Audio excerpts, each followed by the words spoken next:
तो लेकिन वो कैसे उसको क्रिएट करते हैं, वो फॉर सारी डिटेल जो है फिर वो भागवतम में मिलेगी।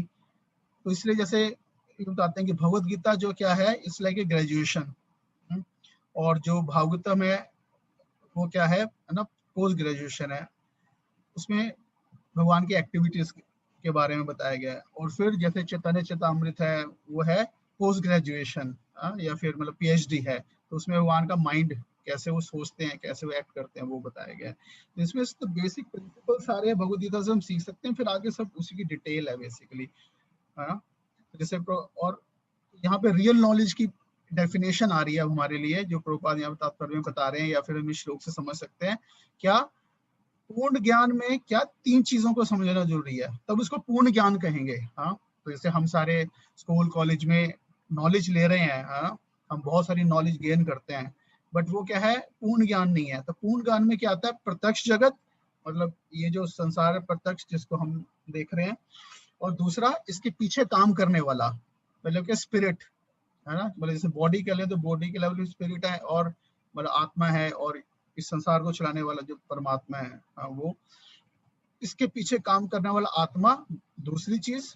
और तीसरा इन दोनों के उद्गम सम्मिलित है, मतलब इन दोनों का सोर्स।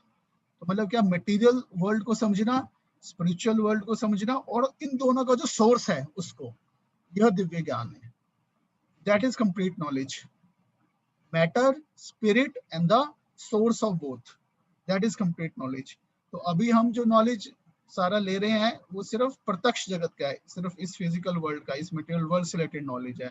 बट आत्मा का ज्ञान और फिर इन दोनों का जो सोर्स है भगवान, उनके बारे में नॉलेज, उनके बारे में जो ज्ञान है, वो ज्ञान हमें, है ना, नहीं पढ़ाया जाता कहीं पे भी, है ना। किसी स्कूल कॉलेज में हमने वो ज्ञान नहीं पढ़ा। हाँ, तो लेकिन अगर हम भगवद गीता को पढ़ लेते हैं, हमें तीनों चीजें समझ में आ जाती हैं। तो इन इसेंस हम कहेंगे कि देयर आर 3 प्रिंसिपल, या 3 तत्व हैं। इन 3 तत्वों को हमें समझना है, जगत, जीव और जगदीश बेसिकली। तो ये 3 मेन तत्व हैं। तो अगर हम जगत, जीव और जगदीश को समझ जाते हैं, तो एक तरह से हम मतलब कंप्लीट नॉलेज, ये कंप्लीट नॉलेज है। अभी हम सिर्फ जगत के बारे में जानते हैं, जीव और जगदीश के बारे में नहीं जानते हैं। और जगत, जीव और जगदीश का, इन तीनों का आपस में क्या रिलेशनशिप है, क्या संबंध है, उसको भी नहीं जानते हैं। तो इसलिए जो नॉलेज है अभी हमारी, वो इनकम्प्लीट है। और क्योंकि ज्ञान पूर्ण नहीं है, तो इसलिए इसलिए हम कंफ्यूज्ड हैं बेसिकली। इसलिए हमें समझ में, है ना, हमें पूरी तरह से क्लियर नहीं है कि क्या हमें लाइफ में करना है, लाइफ डेथ के बाद क्या है, इस क्रिएशन का पर्पस क्या है। क्योंकि बाकी की तो जो चीजें हैं, जीव और जगदीश, है ना, उसके बारे में हमें नॉलेज नहीं है। ओके, और फिर ये श्लोका 13.8 से लेकर 12 के बीच में भी, यहाँ पे भी कृष्णा जो है नॉलेज के बारे में बता रहे हैं बेसिकली। अगर हम 13 चैप्टर देखेंगे तो आप लोग साथ में भगवद गीता को रेफर कर सकते हो। हाँ, तो यहाँ पे इस चैप्टर में हमने पहले कुछ श्लोक लिए थे, है ना, नेचर, एंजॉयर एंड कॉन्शियसनेस। तो इसमें अगर हम देखते हैं कि 13वें अध्याय में अर्जुन जो है कृष्ण से कुछ प्रश्न करते हैं। हाँ, क्या प्रश्न करते हैं कि ज्ञान, ज्ञेयम, है ना, कि प्रकृति क्या है, पुरुष क्या है, क्षेत्र क्या है, क्षेत्रज्ञ क्या है, और ज्ञान क्या है, नॉलेज, है ना। O my dear Krishna, I wish to know about prakriti, purusha, the field and the knower of the field and of knowledge and the object of knowledge. हाँ, यहाँ पूछ रहे हैं कि नॉलेज क्या है। हाँ, तो प्रकृति, पुरुषा, क्षेत्र, क्षेत्रज्ञ, इसके बारे में हमने पिछले सेशंस में चर्चा की थी, है ना। तो नॉलेज के बारे में फिर यहाँ पे क्या बता रहे हैं, 13.8 से लेके ये जो श्लोकाज हैं, तो यहाँ पे नॉलेज क्या बता रहे हैं, बेसिकली क्वालिटीज बता रहे हैं। अमानित्वा, अमानित्वम, अदम्बित्वम, अहिंसा, क्षांतिर, आर्जवम, आचार्योपशनम, शौचम, धैर्यम, आत्मविनिग्रह, इंद्रियार्थेषु वैराग्यम अहंकार अनांकार एव च जन्म मृत्यु जरा व्याधि दुख दोषा अनुदर्शनम आसक्ति अनाभिविसंगा पुत्रधारा गृहेदिषु नित्यं च समाचित्वम इष्टानि उत्पत्तिषु। मतलब इस तरह से 8 से लेके 12 श्लोक के बीच में बहुत सारी क्वालिटीज बता रहे हैं, स्टार्टिंग विद अमानित्वा, विनम्रता, दम्भहीनता, अहिंसा, सहिष्णुता, सरलता। तो हम इनमें से कुछ क्वालिटीज डिस्कस करेंगे, बट एक जो पॉइंट है हमारे लिए समझने के लिए यहाँ पे है कि जब कृष्णा यहाँ पे नॉलेज कह रहे हैं, है ना, तो फर्स्टली मतलब नॉलेज और पर्पस ऑफ नॉलेज, और फिर फर्स्ट मतलब पहली बात तो यह कि नॉलेज का मतलब यहाँ पे कृष्ण बता रहे हैं कि नॉलेज मतलब सिर्फ इंफॉर्मेशन नहीं है, इंफॉर्मेशन नहीं है, जो कि नॉलेज क्या है, कैरेक्टर है या क्वालिटीज हैं बेसिकली।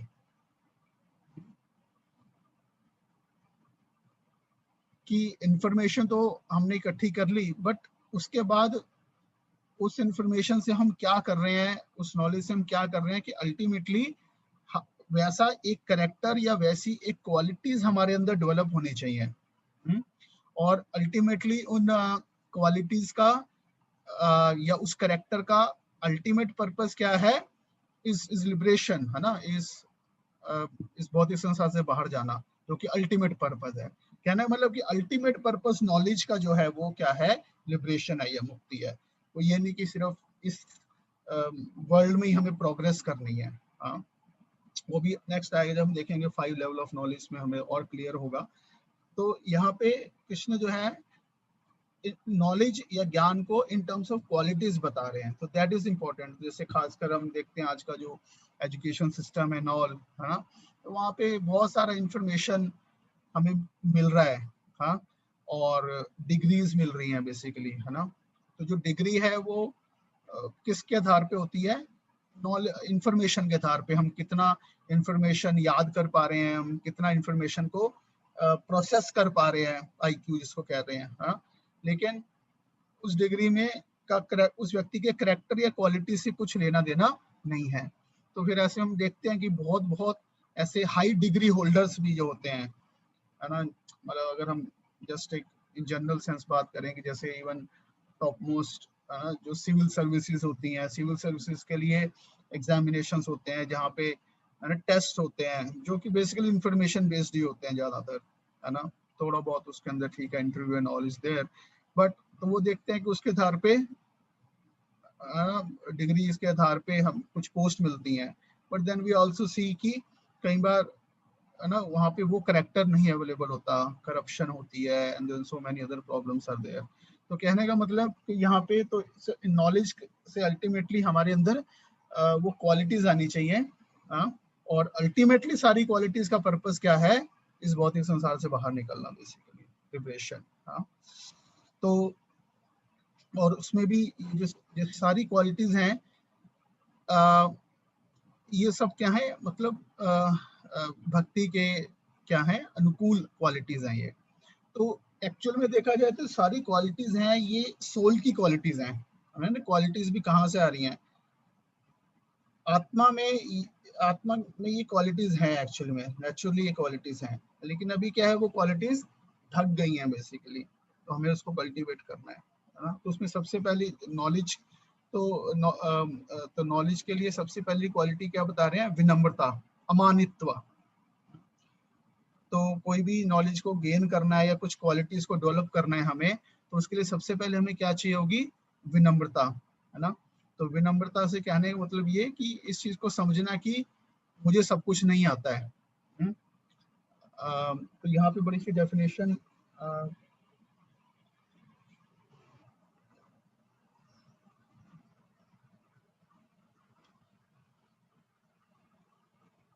जैसे यहाँ पे परकोट में प्रभा जी बताते हैं, this process of knowledge is sometime misunderstood by less intelligent man has been the interaction of the field of activity.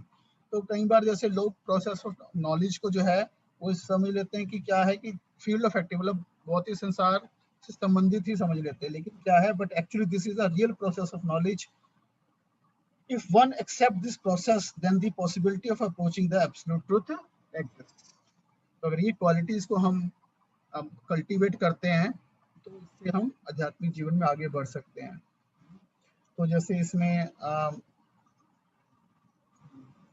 विनम्रता या ह्यूमिलिटी के बारे में क्या बताते हैं, विनम्रता को इंग्लिश में क्या कहते हैं, humility. Humility means that one should not be anxious to have the satisfaction of being honoured by others. तो मतलब क्या कि इस चीज के लिए बहुत परेशान ना रहना कि दूसरे हमें है ना रिस्पेक्ट दें, मान दें हमें। हाँ, तो हमारे तो मतलब विनम्रता क्वालिटी का मेन पर्पस क्या हुआ कि हम सेंटर नहीं है। ठीक है, हमारे पास कुछ क्वालिटीज हो सकती हैं जो कि हमें मिली हैं अपने प्रयास और पूर्व जन्म के पुण्य कर्म के कारण हमें कुछ क्वालिटीज मिली हैं। तो लेकिन बहुत सारे ऐसे लोग हैं जो कि हमसे भी और उन चीजों में अच्छे हो सकते हैं। तो हम उनसे सीख सकते हैं हमेशा। और वो क्वालिटीज हैं और उन क्वालिटीज को हमें अच्छे काम में लगाना चाहिए। वो भगवान के द्वारा दी गई गिफ्ट्स हैं, उसको हमें उनकी सेवा में लगाना है। तो ये भाव होना चाहिए। तो जब विनम्रता होगी तो हम है ना, तो हम फोकस कर पाएंगे हायर चीजों को सीखने पे। नहीं तो हम अपने पे सेंटर रहेंगे, मुझे आता है ना, मुझे सब प्रेज करें, मुझे ही सब रिस्पेक्ट दें। तो ये विनम्रता या ह्यूमिलिटी जो है ये सबसे इम्पोर्टेंट चीज है आध्यात्मिक जीवन में आगे बढ़ने के लिए। और जितना हम आध्यात्मिक जीवन में भक्ति में आगे बढ़ते हैं और जितना हम ये एक्चुअल में इस चीज को समझते जाते हैं कि हम एक आत्मा है। तो एक्चुअल में तो देखा जाए तो हम अपने आप को उतना सच्चाई में जान पा रहे हैं। और फिर एक्चुअल में हम सच में जान पाए कि हम एक्चुअल में कुछ भी नहीं है। एक प्रकार से देखा जाए तो हम मतलब बहुत ही एक है ना, जैसे हमने याद है पिछली बार हमने चर्चा की थी अध्यात्म, हमने देखा था किस प्रकार से इतने सारे ब्रह्मांड हैं और उन ब्रह्मांड में किस प्रकार से जो एक ब्रह्मांड में उनमें से एक ब्रह्मांड है, उन ब्रह्मांड में से एक में 14 लोक है, उनमें से एक भूलोक है, भूलोक में भी फिर इतने सारे जो क्या है वर्षाज हैं, उनमें से जो है भारत वर्षा एक है। तो कहने का मतलब ये है कि इस पूरी क्रिएशन में जो है हम बहुत ही माइन्यूट है ना पार्टिकल भी नहीं है बेसिकली, है ना। लेकिन क्या हम अपने आप को अपनी सही पोजीशन आत्मा के रूप में ना समझने के कारण हम अपने आप को अपने एक्सटर्नल जो पोजेशंस होते हैं, क्वालिटीज होती हैं, उसकी कंपैरिजन उसकी टर्म्स में देखते हैं और मतलब कंपेयर करते हैं बेसिकली कुछ पर्टिकुलर एस्पेक्ट्स को लेके। फिर हमें लगता है हम बड़े हैं, हम महान हैं। बट एक्चुअल में देखा जाए तो सही विनम्रता आती है जब हम अपने को आत्मा के रूप में देखते हैं एक्चुअल में, है ना। और फिर जैसे दम्भहीनता, दम्भ और उसमें क्या फर्क हो, जैसे प्राइड एंड एरोगेंस। तो दम्भ का मतलब क्या हुआ कि विनम्रता होती है कि अच्छा किसी व्यक्ति के पास कोई चीज है, ऐसी कोई क्वालिटी है या कोई चीज है जिसकी वजह से वो रिस्पेक्ट एक्सपेक्ट कर रहा है। लेकिन दम्भ मतलब क्या, व्यक्ति में वो क्वालिटीज भी नहीं है, वो चीज है भी नहीं, लेकिन तब भी अपने लिए रिस्पेक्ट को एक्सपेक्ट करना। जैसे ना हमारे वाले हमने कोई काम नहीं भी किया लेकिन एक्सपेक्ट करना कि सारे उसके लिए मुझे क्रेडिट दें। इस टाइप की चीजें। इस तरह से अहिंसा की जैसे हम बात करते हैं तो आप पढ़ सकते हैं, आपने किसी के पास अगर भगवत गीता है तो पढ़ सकते हैं। यहाँ पे सेकंड पेज के ऊपर बहुत अच्छी डेफिनेशन दे रहे हैं अहिंसा की। तो आप में से कोई पढ़ सकता है परपट में से, तात्पर्य में से?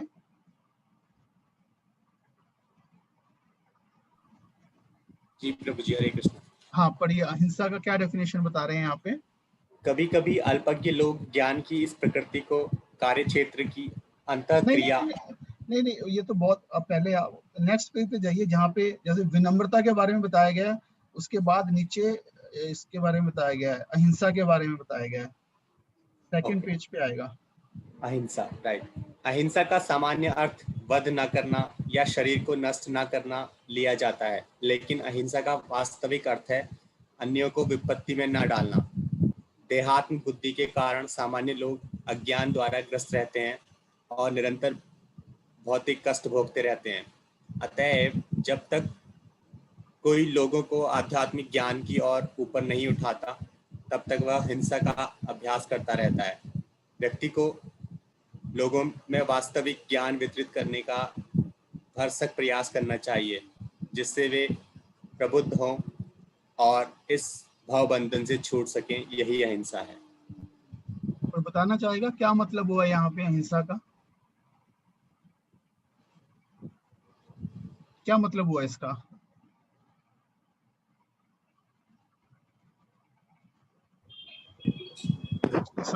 इसको समझ में आया, बता सकते हैं असली अहिंसा क्या है यहाँ पे?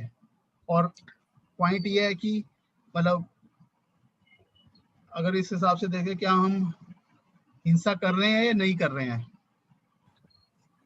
जी प्रभु जी, यहाँ पे अहिंसा का अर्थ सिर्फ किसी के साथ मारपीट लड़ाई झगड़ा करने से ही नहीं है, ऐसा बताया गया है। अहिंसा एक तरीके से जो लोगों के बीच में जो अज्ञान है, जो अविद्या है, जिसके कारण वो अपना डेवलपमेंट नहीं कर पाते, आप बहुत से भौतिक कष्टों को भोगते हैं, तो अगर हम उनके साथ मतलब उनको ज्ञान देकर, उनको कुछ सिखाकर, कुछ किसी तरीके का मतलब उनको किसी भी तरीके की तो ये मतलब हिंसा, तो कोई हिंसा knowledge provide कर सके। अज्ञानता हिंसा कैसे हुई? अज्ञानता हिंसा कैसे हुई? मतलब जब उनको किसी चीज की कोई प्रॉपर नॉलेज नहीं है, ज्ञान नहीं होगा तो मारकाट करेगा। प्रॉपर ज्ञान नहीं होगा तो अच्छा बुरा क्या है, तो ये नहीं, ये नहीं, ये अहिंसा नहीं है। तो हिंसा कैसे हिंसा हुई है? किसी को, हाँ, मन वचन कर्म से किसी को कष्ट देना भी अहिंसा में ही है। हाँ ठीक है, तो लेकिन हम ही यहाँ पे जो पॉइंट इस एंगल से जो हम डिस्कस कर रहे हैं कि मतलब अज्ञानता, आध्यात्मिक ज्ञान का ना होना, ये हिंसा है, इसकी वजह से हिंसा हो सकती है, या ये अपने आप में हिंसा है, ये कैसे है? यहाँ पे क्या कहना चाह रहे हैं?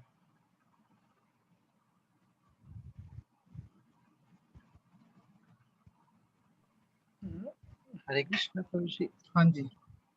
मुझे लगता है कि ये जो मतलब जो जन्म मृत्यु के चक्र में जीव पड़ा रहता है, मनुष्य पड़े रहते हैं, तो उससे बाहर निकालना, अगर निकाल पा रहे हैं तो भी एक तरह से अहिंसा हुआ ये। हाँ ओके। हाँ तो लेकिन अगर ऐसा नहीं कर पा रहे तो वो हिंसा कैसे हुई बेसिकली, दूसरों के प्रति और इवन अपने प्रति? कोई और बताना चाहेगा? इसको इम्पोर्टेंट है समझना एक्चुअली इस पॉइंट को, क्योंकि हम एक नॉर्मल दृष्टि से देखते हैं हिंसा, वो ठीक है, जैसे एक नॉर्मल बॉडी के प्रति हिंसा जो होती है ना, ठीक है, किसी को मारना नहीं चाहिए या शरीर के लेवल पे कष्ट नहीं देना चाहिए, that is one level of understanding, है ना। वो एक मॉरल पॉइंट ऑफ व्यू से हो गया, जो हम अभी आगे चर्चा करेंगे, हम देखेंगे दोनों में फर्क है। तो आध्यात्मिक रूप से हिंसा क्या हुई बेसिकली? तो आध्यात्मिक रूप से ये हिंसा हुई बेसिकली कि ये ना आत्मा के प्रति हिंसा हुई, आत्मा के प्रति हिंसा हुई कि ना एज ए सोल, एज आत्मा हम क्या है, सच्चित आनंद हैं हम, है ना। हम आध्यात्मिक स्तर पे बिल्कुल सुखी रह सकते हैं, लेकिन इस ज्ञानता के कारण क्या कर रहे हैं, हम अपने आप को कष्ट पहुंचा रहे हैं, आत्मा को कष्ट पहुंचा रहे हैं। यहाँ पे क्या वर्ड यूज कर रहे हैं बाबा जी, क्या कह रहे हैं कि people in general are trapped by the ignorance in the material concept of life and they perpetually suffer material pain. हम कष्ट दे रहे हैं ना, तो हम अपने प्रति भी हिंसा कर रहे हैं, और अगर हमें आध्यात्मिक ज्ञान पता है और हम दूसरे को आध्यात्मिक ज्ञान नहीं दे रहे हैं तो वो भी हिंसा है एक्चुअल में।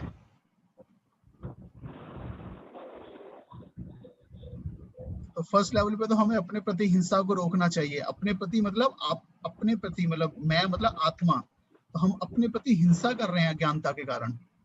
जैसे होते हैं ना कई लोग, कुछ साइकोलॉजिकल प्रॉब्लम होती है तो वो अपने आप को पेन देते रहते हैं, अपने आप को है ना, अपने को कष्ट देते रहते हैं, आपको खून निकाल लिया अपना, या कुछ अपने को दीवार पे सिर मार दिया, हाँ, अज्ञानता के कारण या कुछ पागलपन कह सकते हैं। हाँ, तो उसी टाइप का पागलपन हम अपने प्रति भी कर सकते हैं, ऐसा कि हम आत्मा को कष्ट दे रहे हैं। बेसिकली आत्मा जो है भगवान के साथ प्रेम संबंध में उन आनंद में रह सकती है, लेकिन हम अज्ञान के कारण जो है उसको अलग अलग कष्टों में डालते रहते हैं, अलग अलग प्रकार की योनियों में अलग अलग प्रकार की उसको प्रॉब्लम झेलनी पड़ती हैं। तो ये अपनी अपनी आत्मा के प्रति हिंसा कर रहे हैं हम। बेसिकली किल इसको कहते हैं किलर ऑफ द सोल। हाँ, हम अपनी आत्मा, आल्दो आत्मा शाश्वत है, लेकिन उस सेंस में कि उसकी जो जो अपनी पोजीशन है, हाँ, कि वो सच्चित अनंत पोजीशन है, उसको किल कर रहे हैं। और एट सेकेंड एंड दूसरों को आध्यात्मिक ज्ञान ना देना भी हिंसा है।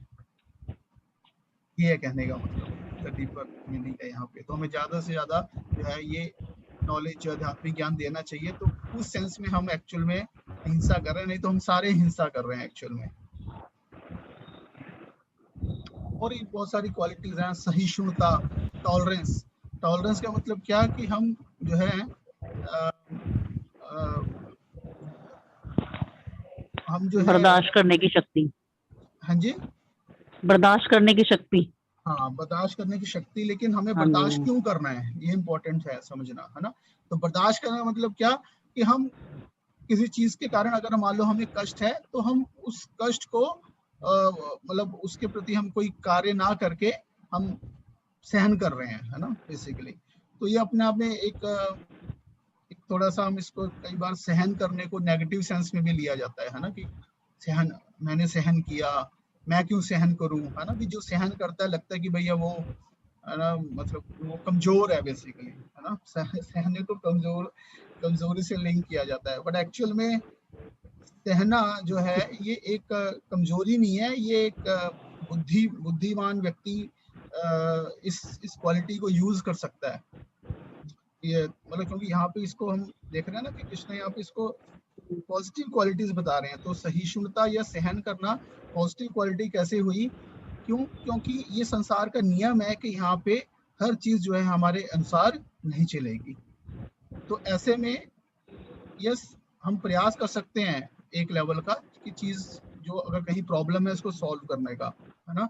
लेकिन हमें ये समझना पड़ेगा हम जिस भी प्रॉब्लम को सॉल्व करना चाहेंगे वहां पे हमें अपना एनर्जी, अपना फिजिकल मेंटल एनर्जी लगाना पड़ेगा, अपना ध्यान वहां पे पूरा लगाना पड़ेगा।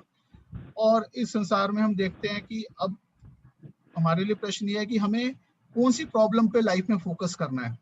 अगर हम हर प्रॉब्लम को सॉल्व करने में लग जाएंगे तो हम उलझ जाएंगे। तो हमें देखते हैं लाइफ की जो बिग प्रॉब्लम है, जैसे जो आगे यहाँ पे बता रहे हैं, जन्म मृत्यु जरा व्याधि दुख दोषानुदर्शनम।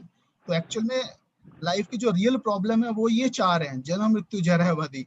तो हमें इसको अगर इन प्रॉब्लम को सॉल्व करने पे फोकस करना है तो हमें और छोटी प्रॉब्लम्स को निगलेक्ट करना पड़ेगा,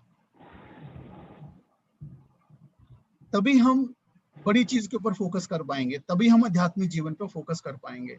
लेकिन अगर हम सारा दिन छोटी छोटी चीजों से परेशान रहेंगे, ये ऐसा नहीं कर रहा, ये ऐसा नहीं कर रहा, है ना, ठीक है वो एक्चुअल में गलत हो सकता है। लेकिन अगर एक लेवल तक अगर हम उसको निगलेक्ट करके आगे अपना लाइफ में आगे बढ़ सकते हैं तो हमें उसको निगलेक्ट कर देना चाहिए और आगे बढ़ते रहना चाहिए लाइफ में टुवर्ड द मेन गोल जो है हमारा। इसलिए सहिष्णुता इंपॉर्टेंट है। तो इसलिए जो साधु है या मतलब जो आध्यात्मिक व्यक्ति है वो सहन करता है। अगर थोड़ी बहुत इनकन्वीनियंस भी हो रही है किसी परिस्थिति में दूसरे व्यक्ति के कारण, किसी चीज के कारण, तो अगर वो देख रहा है कि हाँ मैं इसको निगलेक्ट कर सकता हूँ या इससे मुझे इतना ज्यादा कष्ट नहीं हो रहा कि मेरा जो मेन चीज मुझे जहाँ पे फोकस करना है कि, तो इसलिए मुझे फालतू में लड़ाई झगड़ा करने की जरूरत नहीं है हर जगह पे हर व्यक्ति से, उसको निगलेक्ट कर सकते हैं। तो ये एक क्वालिटी है एक्चुअल में जिसमें हमें बुद्धिमान, है ना, अपनी बुद्धि से अपनी बुद्धि को इस्तेमाल करना है कि भाई कौन सी छोटी लड़ाई, कौन सी लड़ाई लड़नी है मुझे इस दुनिया में।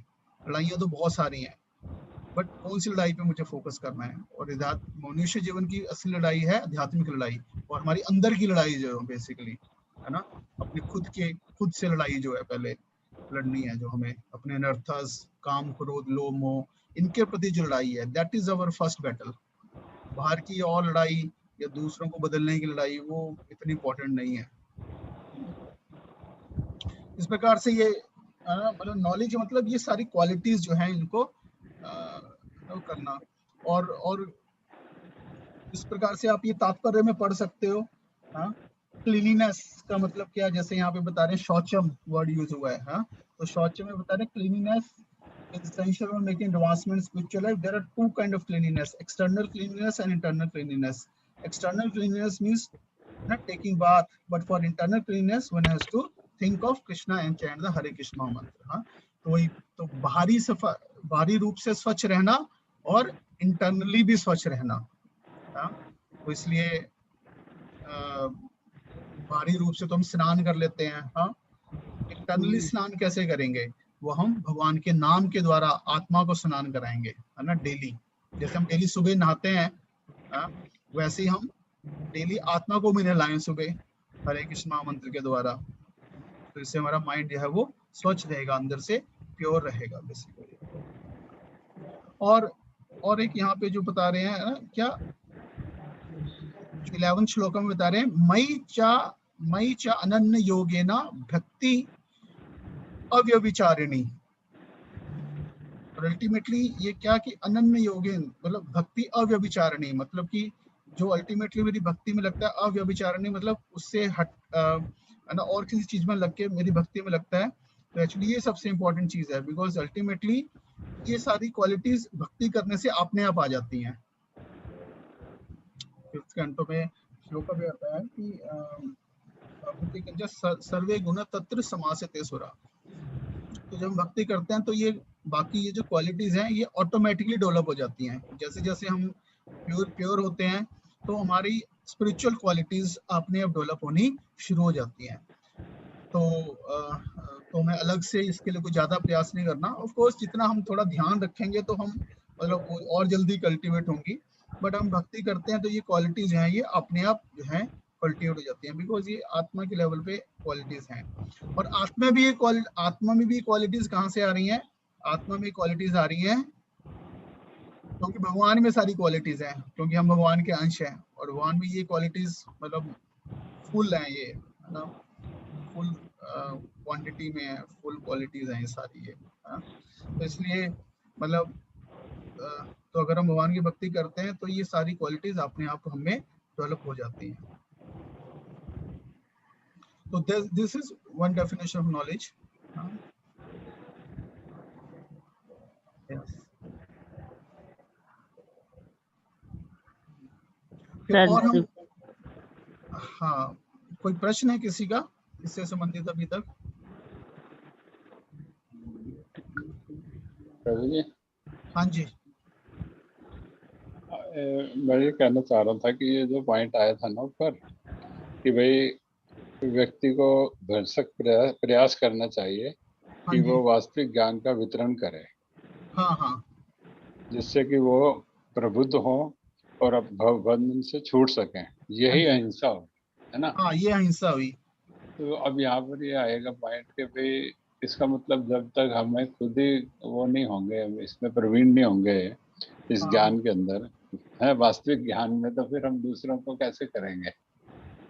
हाँ, मतलब पहले ज्ञान लें और फिर उसका वितरण करें, तब हम अहिंसक हो सकते हैं। हाँ, डेफिनेटली पहले हमें खुद अपने भारत भूमि ते जन्म होइलो यार, जन्म सार्थक करी करो परोपकार, है ना। तो पहले हमें अपने ऊपर परोपकार करना है, उसके बाद दूसरों के ऊपर करना है। तो पहले अपने ऊपर नहीं करेंगे, दूसरों को करने जाएंगे तो फिर क्या होगा, हम खुद फंस जाएंगे कई सारी चीजों में, है ना। But at the same time दोनों चीजें हैं। वैसे हम ये भी नहीं कि हम जब तक पूरे परफेक्शनिस्ट नहीं हो जाएंगे तब तक नहीं हम बता सकते। मतलब हमें एक लेवल का जैसे समझ लेना है, हाँ ठीक है, जैसे हमने सेमिनार अटेंड कर लिया, हम एक लेवल का आ गया, एक हम कोर्स कर लेंगे, हमें बेसिक अंडरस्टैंडिंग आ गया और हम प्रैक्टिस भी कर रहे हैं साथ में, है ना। हमने उसको प्रैक्टिस करना भी शुरू कर दिया है। तो हम एक लेवल, अलग अलग लेवल पे बता सकते हैं। हम ज्यादा नहीं है तो कम से कम किसी को भगवत गीता गिफ्ट कर सकते हैं, वो भी एक लेवल पे नॉलेज देना हुआ, है ना। उसको हम कोई भी और छोटी बुक दे सकते हैं, उसको हम मंदिर में बुला के क्लास अटेंड करवा सकते हैं, दैट इज आल्सो, वो भी वितरण करना हुआ नॉलेज का। आप जैसे आपने बहुत कई सारे अपने मित्रों को इस सेमिनार में कोर्स में रजिस्टर कराया, that is also distribution of knowledge. मतलब ये नहीं कि समझ रहे हैं। और फिर जैसे जैसे बढ़ेंगे तो फिर आप खुद भी डायरेक्ट भी प्रवचन मतलब बता सकते हैं, लाइक दैट। तो मतलब बहुत सारे रास्ते हैं। अध्यात्म ज्ञान का जो वितरण होगा हाँ हमारे जी, द्वारा, तभी हम अहिंसक होंगे, उससे पहले नहीं। हाँ हाँ, मतलब ये अल्टीमेट सेंस में बता रहे हैं, मतलब आध्यात्मिक दृष्टि से। तो नहीं हाँ तो जी, अब जो अज्ञानता में उसको तो पता ही नहीं कि मैं अब मतलब मैं अपने प्रति हिंसा कर रहा हूँ, और फिर जिसको पता है लेकिन वो भी नहीं कर बचा रहा है उस व्यक्ति को। मान लो कोई व्यक्ति है डूब रहा है, हाँ जी, हाँ जी, डूब रहा है, उसको तो उसको वैल्यू नहीं पता, लेकिन जो दूसरा व्यक्ति वहाँ पास में खड़ा है वो उसको बचा नहीं रहा, तो वो भी हिंसा ही हुई ना, ठीक है। है ना। तो इसीलिए एक्चुअल में ये प्रॉब्लम है कि कई बार हम सोच लेते हैं हाँ सोसाइटी में बहुत गलत चीजें हो रही हैं, तो इससे हम तो अच्छे हैं, बट एक्चुअल में कई जगह पे हम, क्योंकि हम उसके प्रति नहीं बोल रहे हैं एक्चुअल में, तो वो भी एक उसका भी रिएक्शन हमें मिलता है बेसिकली। अच्छा, ठीक है बराबर। चुप रहना, चुप रहना भी सहमति देना है एक प्रकार से, है ना, के प्रति। तो वहां पे हमें भी उसमें भागीदार बन जाते हैं हम, है ना। तो तो इसलिए हम जिस भी लेवल पे प्रयास कर सकें, हाँ, कनेक्ट करें, बेसिकली कनेक्ट करना है हमें कैसे भी करके। ठीक, ठीक है। ये भगवद गीता में जैसे लेवल ऑफ नॉलेज, तो अभी नॉलेज भी जो है इसके अलग अलग स्तर होते हैं बेसिकली। हाँ, तो 5 स्तर यहाँ पे बताए गए। ये डायरेक्टली तो नहीं भगवद गीता में है, ये हमारे आचार्य भक्तिविनोद ठाकुर जी उनकी बुक में इन्होंने इस प्रकार से एनालाइज किया हुआ है बेसिकली भगवद गीता के बेसिस पे ही। तो 5 स्तर है नॉलेज के। पहला है सेंस नॉलेज, दूसरा मोरल नॉलेज, तीसरा थिस्टिक मोरलिटी या भगवान का ज्ञान, फिर पांचवा है चौथा है नॉलेज ऑफ ब्रह्मन, पांचवा है प्योर नॉलेज, है ना। तो सेंस नॉलेज बेसिकली क्या हो गया कि जो नॉलेज इस संसार से संबंधित साइंटिफिक नॉलेज है या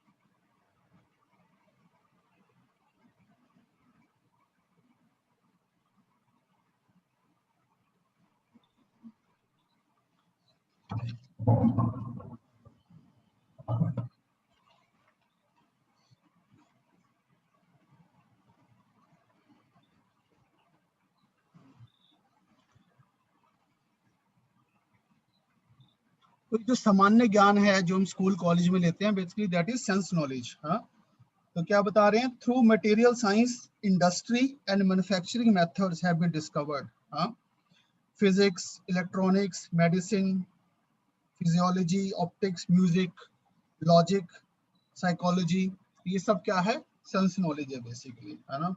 railway system, electrical network, ship technology, so called, हाँ, जो है जितना सारा geography, chronology, astronomy, geology, geology, surgery are all sense knowledge.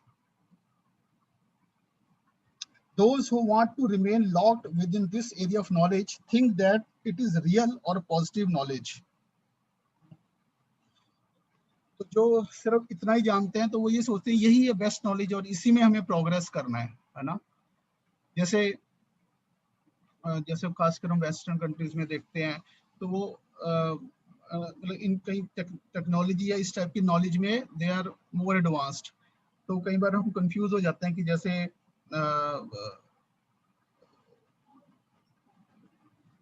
मुझसे है ना भक्त प्रश्न पूछ रहे थे कि जैसे मान लो जैसे हम इंडिया में है, इन जनरल मतलब यहाँ पे लोग धर्म का पालन ज्यादा करते हैं ऑफ कोर्स, है ना, मतलब भगवान के अवतार भी रहे हैं और यहाँ पे धर्म का पालन ज्यादा किया जाता है। लेकिन अगर हम बाहर कंट्री से देखते हैं वहाँ पे इतना ना डेवलप्ड है या नॉलेज ज्यादा है एक्चुअल में, तो वहाँ पे एक्चुअल में तो मतलब वो यहाँ पे हम समझ नहीं पाते कि ये डिफरेंट लेवल ऑफ नॉलेज है। तो सेंस नॉलेज जो है ये फिजिकल वर्ल्ड से रिलेटेड नॉलेज है। तो कोई जरूरी नहीं है, तो मतलब ये नहीं कि वही अपने आप में कंप्लीट एडवांसमेंट है, वो सिर्फ एक टाइप की नॉलेज है जिसके अंदर जो है वो एडवांस्ड है बेसिकली। लेकिन उससे फिर एक नेक्स्ट लेवल की नॉलेज क्या है, मोरल नॉलेज, है ना, मोरल नॉलेज।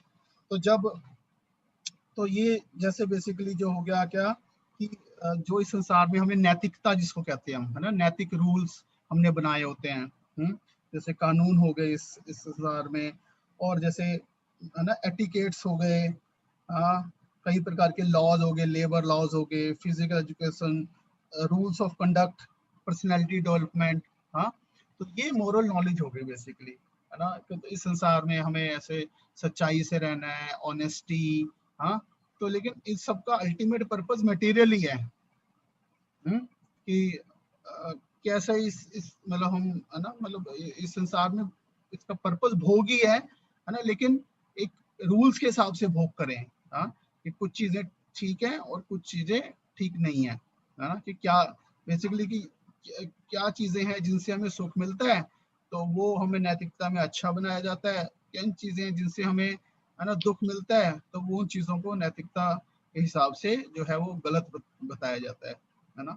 तो ये रियल सेंस में जो, जैसे हम आगे देखेंगे तो मतलब जो स्क्रिप्चर्स में सही और गलत है, नॉट नेसेसरली इस भौतिक संसार में भी उसको हम उसी हिसाब से सही और गलत मानते हैं, और ये अलग अलग कल्चर के हिसाब से भी वैरी करता है बेसिकली, है ना। तो ज्यादातर लोग आज के संसार में मतलब ये इसी सेंस नॉलेज और मोरल नॉलेज, बस इस यहीं तक चीजों को समझ पाते हैं। हाँ, हमें कैसे रहना चाहिए, बुरा नहीं करना चाहिए, है ना, ये सब चीजें जो नैतिकतावादी चीजें हैं ये। हाँ, लेकिन इनका आध्यात्मिक चीज से कोई कनेक्शन नहीं है, ये आध्यात्मिक स्तर, आध्यात्मिक नॉलेज से और ऊपर है। और फिर उससे ऊपर क्या है, थिस्टिक मोरलिटी या फिर मतलब नॉलेज ऑफ गॉड। तो भगवान के बारे में कुछ नॉलेज होना कि यस अल्टीमेटली हाँ ये जो है संसार इसको किसी ने ना बनाया है, और अगर हम उनके प्रति अपने कर्तव्यों को करेंगे, या उनके प्रति अपना एज ए ड्यूटी हम उनकी पूजा करेंगे तो उससे जो है हमारी जो है जरूरतें पूरी होंगी। इसको बेसिकली कर्म कांड कहते हैं, है ना, कि जैसे जो अगर हम इसको शास्त्र के तो कर्म कांड नॉलेज होगी बेसिकली क्या कि कुछ ऐसे ना भगवान के ऑर्डर्स को हमें ओबे करना है, हम उन्हें ओबे करेंगे तो उससे हम खुशहाल रहेंगे। तो इस टाइप का नॉलेज है। तो मोस्टली जो आज के टाइम में है जैसे क्रिश्चियनिटी है या इवन हिंदुइज्म, मतलब मोस्टली रिलीजन जो है आज के समय में इसी लेवल पे काम करते हैं कि हाँ कुछ कमांडमेंट्स हैं, कुछ टीचिंग्स हैं, बाइबल की टीचिंग्स हैं, कमांडमेंट्स हैं, हमें उसको फॉलो करना है बस। और उसको फॉलो करने का मतलब रिजल्ट या कैसे पता चलेगा कि हम उनको सही से फॉलो कर रहे हैं, कि मटेरियल प्रोस्पेरिटी बेसिकली, कि हमारे लाइफ में जो है अच्छा और भौतिक फैसिलिटीज हमें मिले, बेसिकली भौतिक जीवन हमारा और अच्छा बने, है ना। इसमें भी अभी तक कोई ऐसा मतलब आध्यात्मिक कोई इंटरेस्ट नहीं है अभी भी, है ना। हाँ, तो ये बहुत कॉमन एक है ना प्रश्न होता है आज के समय में जनरली कि भाई अच्छा आप भक्ति कर रहे हो तो मतलब आपको क्या मिला, या फिर आपकी तो है जो है सारी या उस सेंस में कि हाँ अगर किसी के पास मान लो कोई अच्छा है, धन है, सब कुछ है, इसका मतलब ये है कि मतलब भगवान आपसे खुश हैं। हाँ, जनरली उस सेंस में लोग देखते हैं। हाँ, बट अगर हम समझेंगे एक्चुअली आध्यात्मिक जीवन का इससे कुछ लेना देना नहीं है। मतलब भौतिक स्तर पे प्रोस्पेरिटी हो भी सकती है, नहीं भी हो सकती, वो इतना इंपॉर्टेंट फैक्टर नहीं है। लेकिन संसार में यही मानते हैं कि मतलब भगवान की वर्शिप मतलब जितना हम करेंगे उसका क्राइटेरिया क्या है उसको चेक करने का सक्सेस का, कि उतनी ज्यादा मटेरियल प्रोस्पेरिटी हो हमारे पास। दैट इज थिस्टिक मोरालिटी, मतलब मोरालिटी है हम नैतिकता को फॉलो कर रहे हैं लेकिन उसमें भगवान को भी ले आए हैं अब। हाँ, फिर उससे ऊपर क्या है, नॉलेज ऑफ ब्रह्मन, मतलब क्या, यस देयर इज ना समथिंग, मतलब भगवान है तो यहाँ से सही सेंस में आध्यात्मिक नॉलेज इस तरह से शुरू होती है, नॉलेज ऑफ ब्रह्मन। तो मतलब क्या कि मतलब ये अंडरस्टैंडिंग होना कि अल्टीमेटली एक परम सत्य है और बाकी सब अज्ञानता है, बाकी सब माया है। तो ये जैसे जल्दी बोल देते हैं सब माया है। तो ये एक लेवल का नॉलेज है। तो और फिर उससे सबसे ऊपर क्या है ना, प्योर नॉलेज।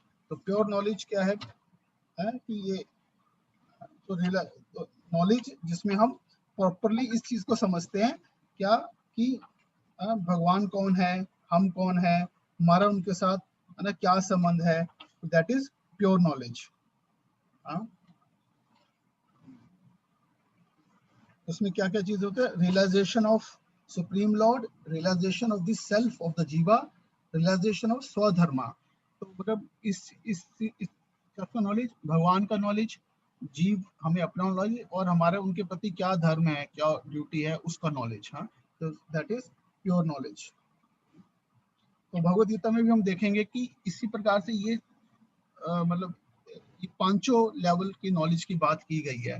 हाँ, और हर व्यक्ति जो है, इसलिए भगवद गीता में अलग अलग लेवल की चीजें मल्टीपल लेवल पे दी गई है, इसलिए हर व्यक्ति भगवद गीता से कुछ ना कुछ निकाल सकता है। जिसको ना सिंपल मॉरल लेवल की चीजें भगवद गीता में दी गई हैं, लेकिन अल्टीमेट पर्पज है वो प्योर नॉलेज है। तो हम तो मतलब भक्ति का जो नॉलेज है वो प्योर नॉलेज है और वो टॉप मोस्ट नॉलेज है, क्योंकि इसमें बिल्कुल क्लियर है कि परम भगवान कौन है, कृष्ण है, और हम जीवात्मा है, जीवात्मा और भगवान के बीच में क्या संबंध है।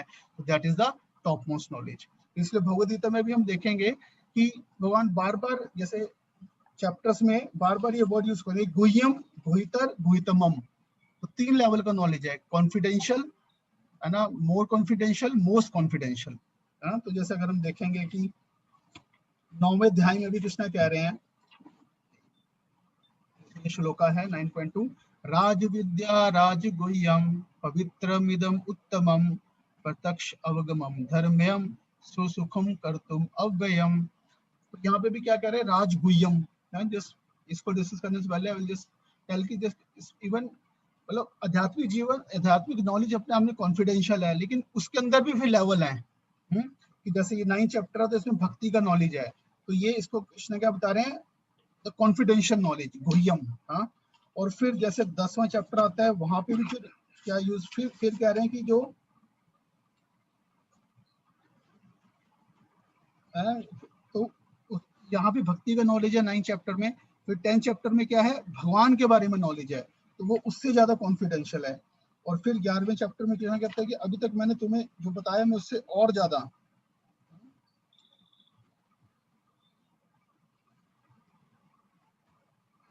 Most confidential subject matters.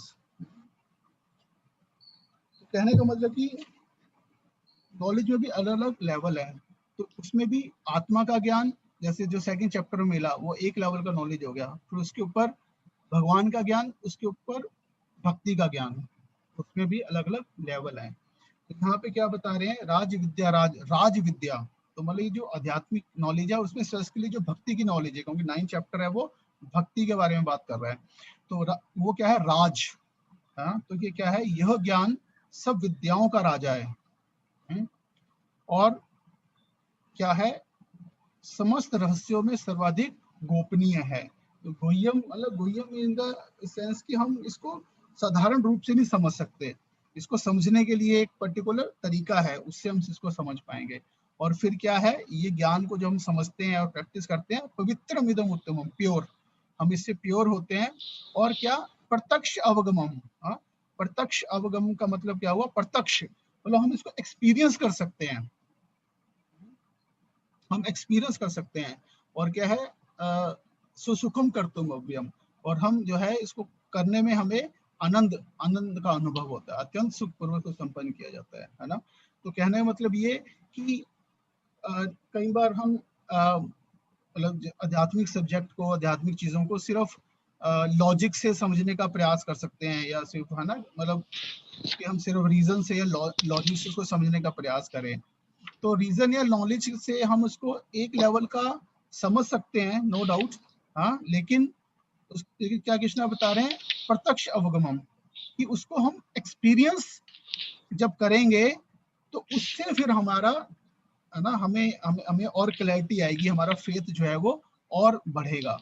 तो हर चीज हम लॉजिक से नहीं शुरू में समझ सकते, हमें कुछ चीजें हमें लॉजिक्स में शुरू में समझ आएंगी, लेकिन उसके बाद फिर हमें उसको फॉलो करेंगे तो उससे क्या होगा, हमें एक्सपीरियंस मिलेगा, ट्रांसफॉर्मेशन होगा, है ना। हम खुद देखेंगे हमारे हम देखेंगे कैसे हमारी मटेरियल डिजायर्स कम हो रही हैं, कैसे हमारा स्पिरिचुअल डिजायर्स बढ़ रही हैं, बिहेवियर लेवल पे हम देखें कैसे हमारा गुस्सा कम हो रहा है ना, लस्ट कम हो रही है। तो इस प्रकार से हम देखें कि ट्रांसफॉर्मेशन हो रहा है। हाँ, तो उससे फिर क्या होगा, प्रत्यक्ष अवगम, तो मतलब हम उसको ट्रांसफॉर्मेशन को एक्सपीरियंस कर पा रहे हैं।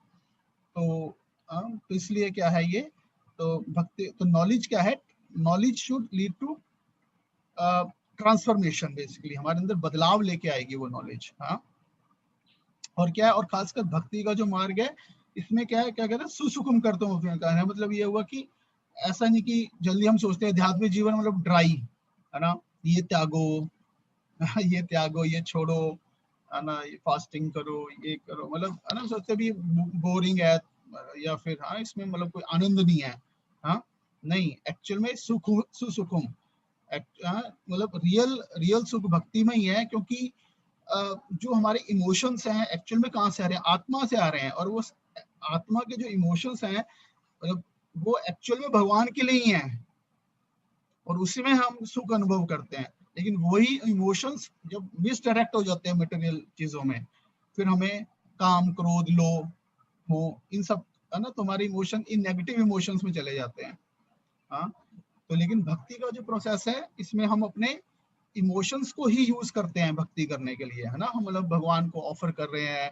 तो हमें मतलब नॉलेज और इमोशंस दोनों को यूज करते हुए भक्ति में आगे बढ़ना है, मतलब मैकेनिकली भी नहीं करना है, साथ साथ मतलब उसमें अपने इमोशंस को भी डालना है और इमोशंस को भगवान की तरफ डायरेक्ट करना है। तो उससे फिर हमें परम मतलब आनंद का सुख प्राप्ति होती है। जैसे इवन ये नहीं कि बहुत लेटर जाके, जैसे हम करेंगे तभी सुसुकुम कर्तुम अव्ययम्। इसका मतलब ये जो नॉलेज है भक्ति का जो नॉलेज है that is the top most knowledge, हम वो यहाँ पे बता रहे हैं, है ना। अब ये जो नॉलेज है, आध्यात्मिक ज्ञान है, इसको हम कैसे प्राप्त कर सकते हैं, इसको प्राप्त करने का जो सही प्रोसेस है वो यहाँ पे बता रहे हैं। तो 4.1 श्लोका में कृष्णा क्या बता रहे हैं, श्री भगवान उवाचा इमं विवस्ते योगम प्रोक्तावान अव्ययम विवस्ते मनवे प्राहम मनोर्वीक्ष अब्रवीत।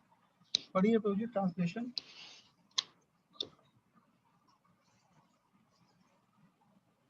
कोई भी पढ़ सकता है। जी प्रभु जी। हरे कृष्णा प्रभु जी। हाँ जी, हरे कृष्णा। बाकी म्यूट कर लीजिए।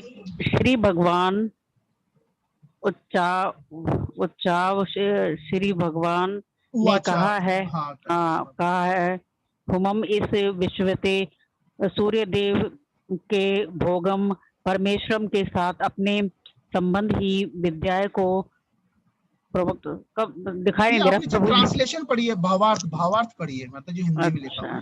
अच्छा, भगवान श्री कृष्ण ने कहा, मैंने इस अमर योग विद्या और उपदेश सूर्यदेव विश्वेश्वर को दिया है, और विश्वासन है कि मनुष्य के पिता मनु के उपदेश दिया है, और मनु ने इसका उपदेश इक्ष्वाकु को दिया। तो यहाँ पे सर प्रभु जी छोटे अक्षर दिखाई नहीं देते। प्रभु जी बहुत छोटे कर दूं मैं? प्रभु जी रिपीट कर दूं मैं रिपीट कर दूं? हाँ कर दीजिए, और कोई पढ़ना चाहेगा वो भी पढ़ सकता है दोबारा। भगवान कर दूं प्रभु जी? हरे कृष्णा, मैं कर दूं प्लीज जी। हाँ। भगवान श्री कृष्ण ने कहा, मैंने इस अमर योग विद्या का उपदेश सूर्यदेव विवस्वान को दिया, और विवस्वान ने मनुष्यों के पिता मनु को उपदेश दिया, और मनु ने इसका उपदेश इक्ष्वाकु को दिया। क्या बता रहे हैं यहाँ पे कि ये जो नॉलेज है भगवत गीता का, फर्स्टली कि इसके सोर्स खुद भगवान है, that is the first point. कि मतलब है कि मैंने ये दिया सबसे पहले, है ना, मैंने इस अमर योग विद्या को उपदेश सूर्यदेव विश्वान को दिया। हाँ, तो फर्स्ट थिंग इसके मतलब आध्यात्मिक नॉलेज का, तो आध्यात्मिक नॉलेज का जो सोर्स है वो खुद भगवान है, फर्स्ट सोर्स जो है, वो ये नहीं कह रहे कि ना किसी और ने ज्ञान किसी को दिया, नहीं, उसका फर्स्ट स्टार्टिंग पॉइंट है वो भगवान ही है। तो जो आध्यात्मिक ज्ञान है वो भगवान से ही आ सकता है और कहीं से नहीं आ सकता, क्योंकि वही है जो ना मतलब ओरिजिनल सोर्स है सब चीजों को, और जो कि एटर्नली एग्जिस्ट करते हैं, क्रिएशन से पहले, क्रिएशन में और क्रिएशन के बाद वही रहते हैं। हाँ, तो पहला पॉइंट ये कि भगवान कह रहे हैं कि मैं ही सोर्स हूँ आध्यात्मिक नॉलेज का। दूसरा ये पॉइंट दे सकते हैं कि मतलब ये किसको दे रहे हैं, मतलब सूर्य देव, हाँ, मतलब जो सूर्य विवस्वान क्या है, सूर्य मतलब जो प्लेनेट है उसके राजा हैं। हाँ, तो उन ऐसे राजा को दिया। हाँ, और फिर किसको दिया, मनुष्य, फिर जो है उस प्लेनेट से ये नॉलेज असली प्लेनेट पे आया, वहां पे मनु को दिया, और फिर मनु ने जो है आगे फिर ना रघुवंश में इक्ष्वाकु है, जिसमें लॉर्ड राम भी आते हैं जिस डायनेस्टी में, उनको दिया। तो दूसरा कहने का मतलब ये है कि मतलब ये जो नॉलेज है ये अभी कोई नया नहीं है इसे। हाँ, कि ऐसा नहीं कि सिर्फ अभी कुछ सौ साल पहले ही भगवद गीता को लिखा गया, हाँ, या स्क्रिप्चर्स को लिखा गया। तो अगर आप तात्पर्य पढ़ेंगे तो यहाँ पे अगर हम इसको समझेंगे, एक्चुअली अगर हम मनु को माने कि हमने पिछली बार ब्रह्मा जी का वो टाइम कैलकुलेशन देखा था ना, कि किस प्रकार से ब्रह्मा जी का एक दिन जो है वो 43 लाख साल का होता है ना, एक कल्प बेसिकली। हाँ, तो उस हिसाब से अगर कैलकुलेट करते हैं तो यहाँ पे बस बदल है एक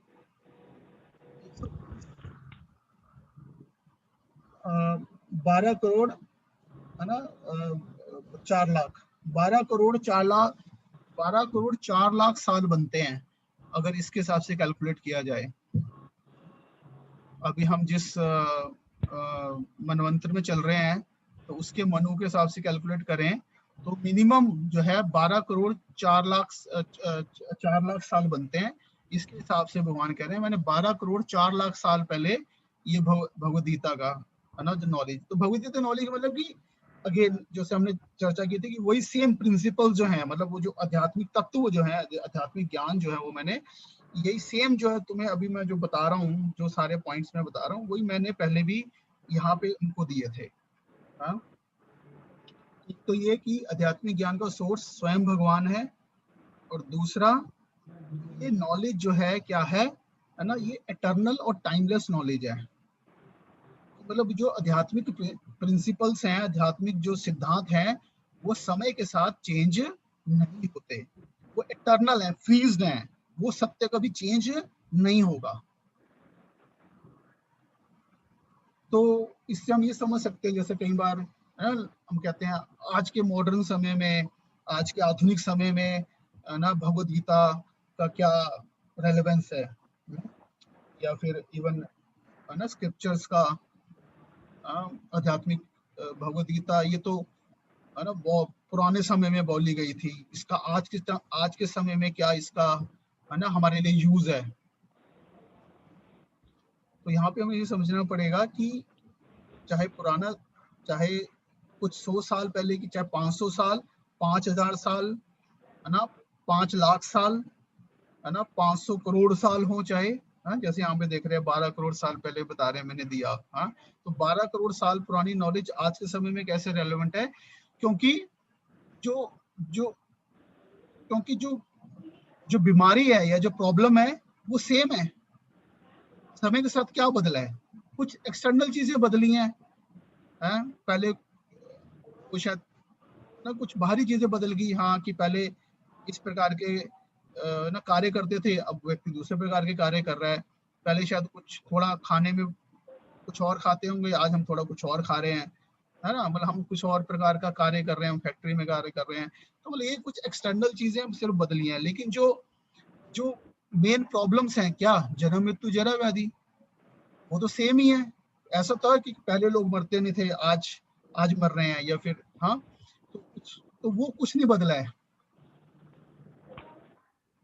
तो वही तो मतलब जिस प्रकार से हमारे जीवन की जो समस्याएं हैं, या फिर जो है ना जो रियल प्रॉब्लम है वो शाश्वत है। इसी प्रकार से उसकी जो दवाई है, उसकी प्रॉब्लम है, वो भी वही वही वही है। ऐसा नहीं कि वो सोल्यूशन बदल जाएगा। तो पहले भी है ना, मतलब जो भी काम क्रोध लोभ मोह, ये हमेशा से प्रॉब्लम रहा है, आज भी है। तो उसकी जो दवाई है वो यहाँ पहले भी वही थी, आज भी वही है।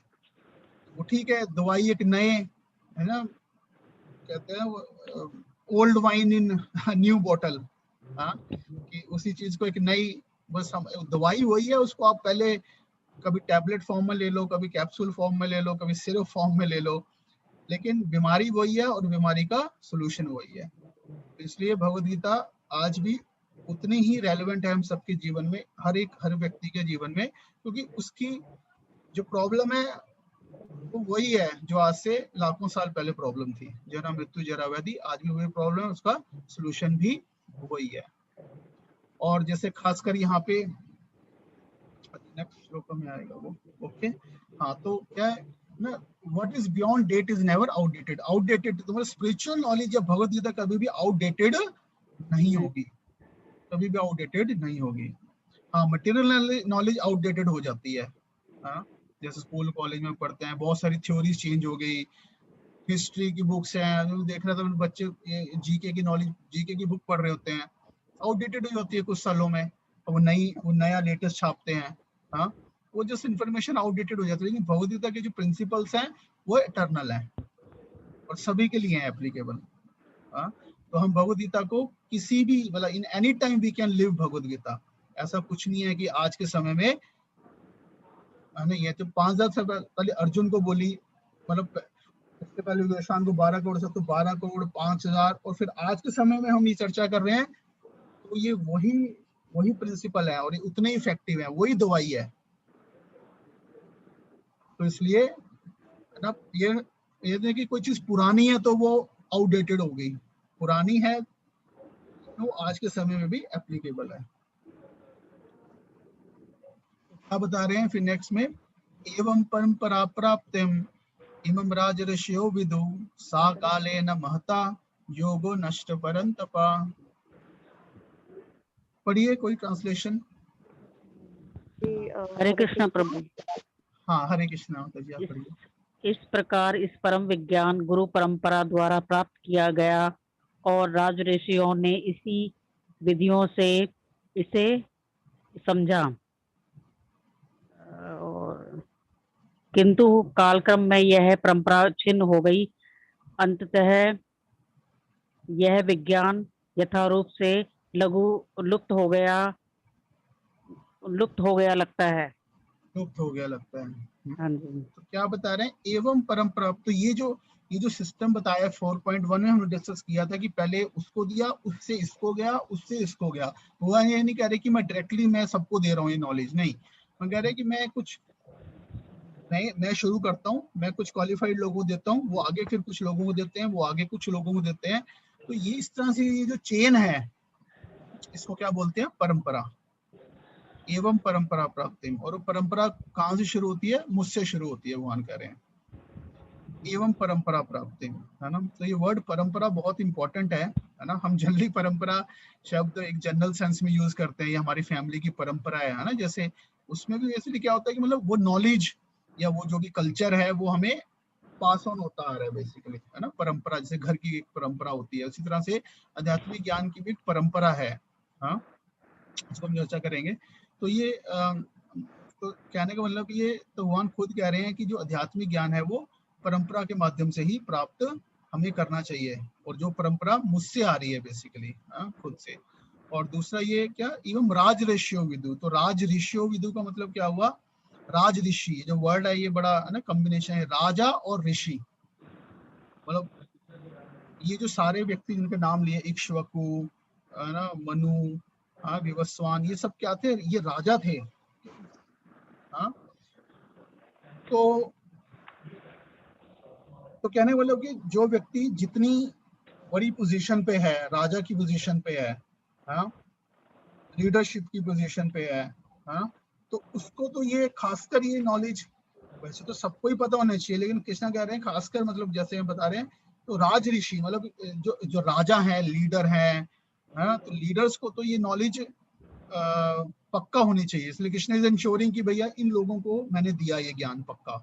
हाँ, क्यों? क्योंकि जो व्यक्ति लीडर है, राजा है, मतलब उसके पास मतलब हैवी रिस्पॉन्सिबिलिटी है।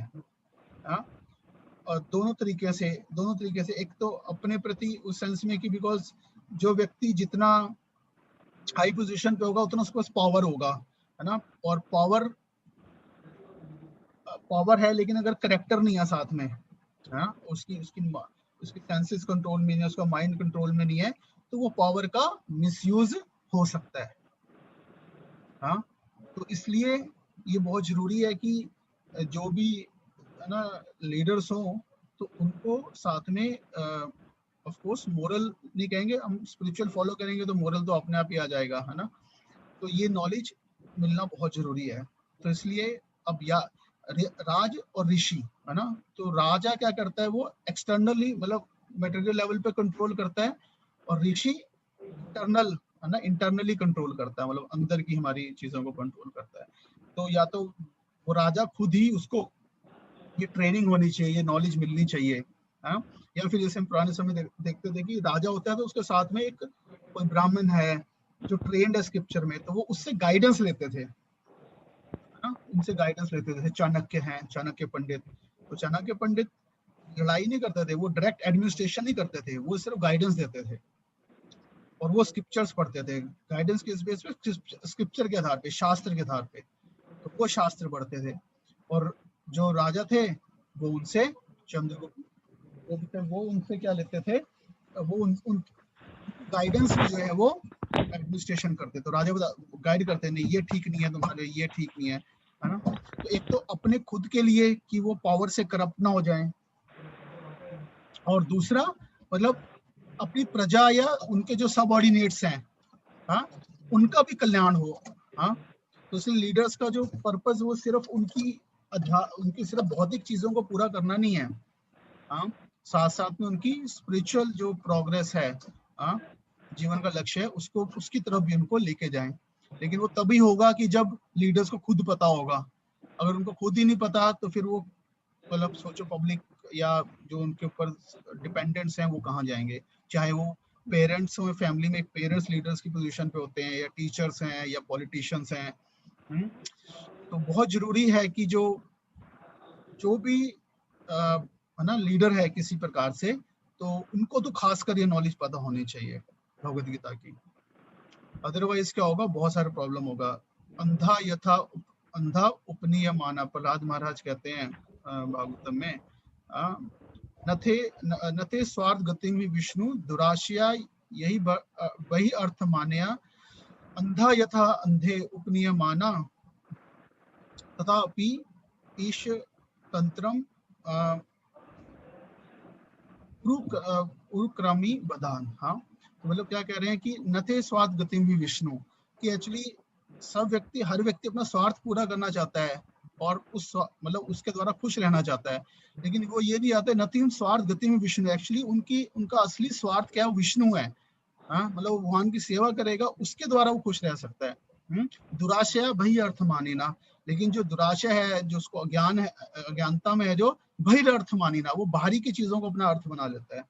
अंधा यथा अंधे उपनीय माना, इस तरह से जो blind are following the blind. अंधा यथा अंधे उपनीय माना, ईश तंत्रा उरुक्रमा बधाम। हाँ, ईश तंत्रा, इस प्रकार से वो तंत्र में मतलब है ना, लॉ ऑफ कर्मा में बंध जाता है। हाँ, तो इसलिए बहुत जरूरी है कि हम सब है ना मतलब इस नॉलेज को लें। हाँ, हाँ, तो अगर हम इसको सेपरेट कर देंगे कि आज के टाइम में हम देखते हैं कि जैसे है ना पॉलिटिशियंस हैं, हमारे लीडर्स हैं, तो उनको कोई आध्यात्मिक नॉलेज नहीं है, बस लोगों जैसे एक सेंटिमेंटल लेवल पे लोगों को वो करने के लिए धर्म का नाम लेते रहते हैं वो, बट उनको कोई नॉलेज नहीं है कि एक्चुअल में है ना क्या आध्यात्मिक सत्य है। क्योंकि उनको ट्रेनिंग ही नहीं मिली, उनको खुद को वो एजुकेशन कहीं से नहीं मिली है। तो बट कृष्णा इज इंश्योरिंग कि लीडर्स खासकर उनको ये नॉलेज मिले, हाँ, परंपरा के माध्यम से। तो जब हम परंपरा की बात करते हैं तो आज के समय में कलयुग में जो है चार जो है मेन परंपरा है जो कि जिन है ना स्वयं भगवान से आ रही हैं। चार जो इनमें से किसी भी संप्रदाय में हम, तो जैसे श्री संप्रदाय में लक्ष्मी जी को पहले भगवान ने ज्ञान दिया, और ब्रह्मा जी को जो दिया माधव है ना, माधव संप्रदाय में, ब्रह्म संप्रदाय में, रुद्र संप्रदाय में लॉर्ड शिवा को दिया, और चार कुमारों को जो है वो निम्बार्क संप्रदाय में दिया। और फिर उनके मतलब रिसेंट टाइम में जो मेन आचार्य हुए, रामानुजाचार्य, माधवाचार्य, विष्णु स्वामी, निम्बार्क स्वामी। तो रामानुजाचार्य में इसलिए जो है साउथ में हम देखते हैं श्री है ना, श्री वैष्णव जो होते हैं। हाँ, तो दैट इज देयर। मैं तो माधवाचार्य जो इस्कॉन है वो ब्रह्म माधव है ना, गौड़ी परंपरा इसमें आता है, ब्रह्मा जी से द्वारा जो परंपरा आती है। फिर रुद्र संप्रदाय है, निम्बार्क स्वामी है जिसमें वल्लभ है ना, वल्लभाचार्य वगैरह ये सब आते हैं। तो हमें इनमें से किसी संप्रदाय के द्वारा ही आध्यात्मिक नॉलेज लेने चाहिए। इन अगर कोई भी हम आध्यात्मिक किताब पढ़ रहे हैं, लेक्चर सुन रहे हैं, यूट्यूब पे इधर उधर वीडियो देख रहे हैं, खासकर अगर हम आध्यात्मिक चीजों से संबंधित कुछ देख रहे हैं, मतलब आध्यात्मिक मतलब ज्ञान अगर हम प्राप्त करना चाह रहे हैं, तो हमें इधर उधर किसी से नहीं सुनना चाहिए। खासकर आजकल यूट्यूब पे हम देखते हैं है ना, बहुत ज्यादा मतलब there is lot of information available. तो हर कोई, तो खासकर आध्यात्मिक विषय के बारे में सुन रहे हैं, तो हमें डेफिनेटली इनमें से किसी न किसी परंपरा में जो आने वाले है ना मतलब गुरु हैं, तो उन्हीं के द्वारा वो आध्यात्मिक ज्ञान लेना चाहिए। अदरवाइज वो अगर परंपरा से नहीं आ रहा तो हमें सही नॉलेज जो है वो नहीं मिलेगा, और अगर सही नॉलेज नहीं मिलेगा तो हम मतलब सही डेस्टिनेशन नहीं मिलेगा, बेसिकली कहने का मतलब ये है। इसलिए बहुत बहुत जरूरी है आज के समय में, जब नॉलेज का भंडार है चारों तरफ, तो बहुत इंपॉर्टेंट है कि हम इधर उधर हमें जैसे जनरल होता है ना कि टीवी पे कथा आ रही है जी, सुन रहे हैं, है, क्योंकि खासकर एक चीज होती है कि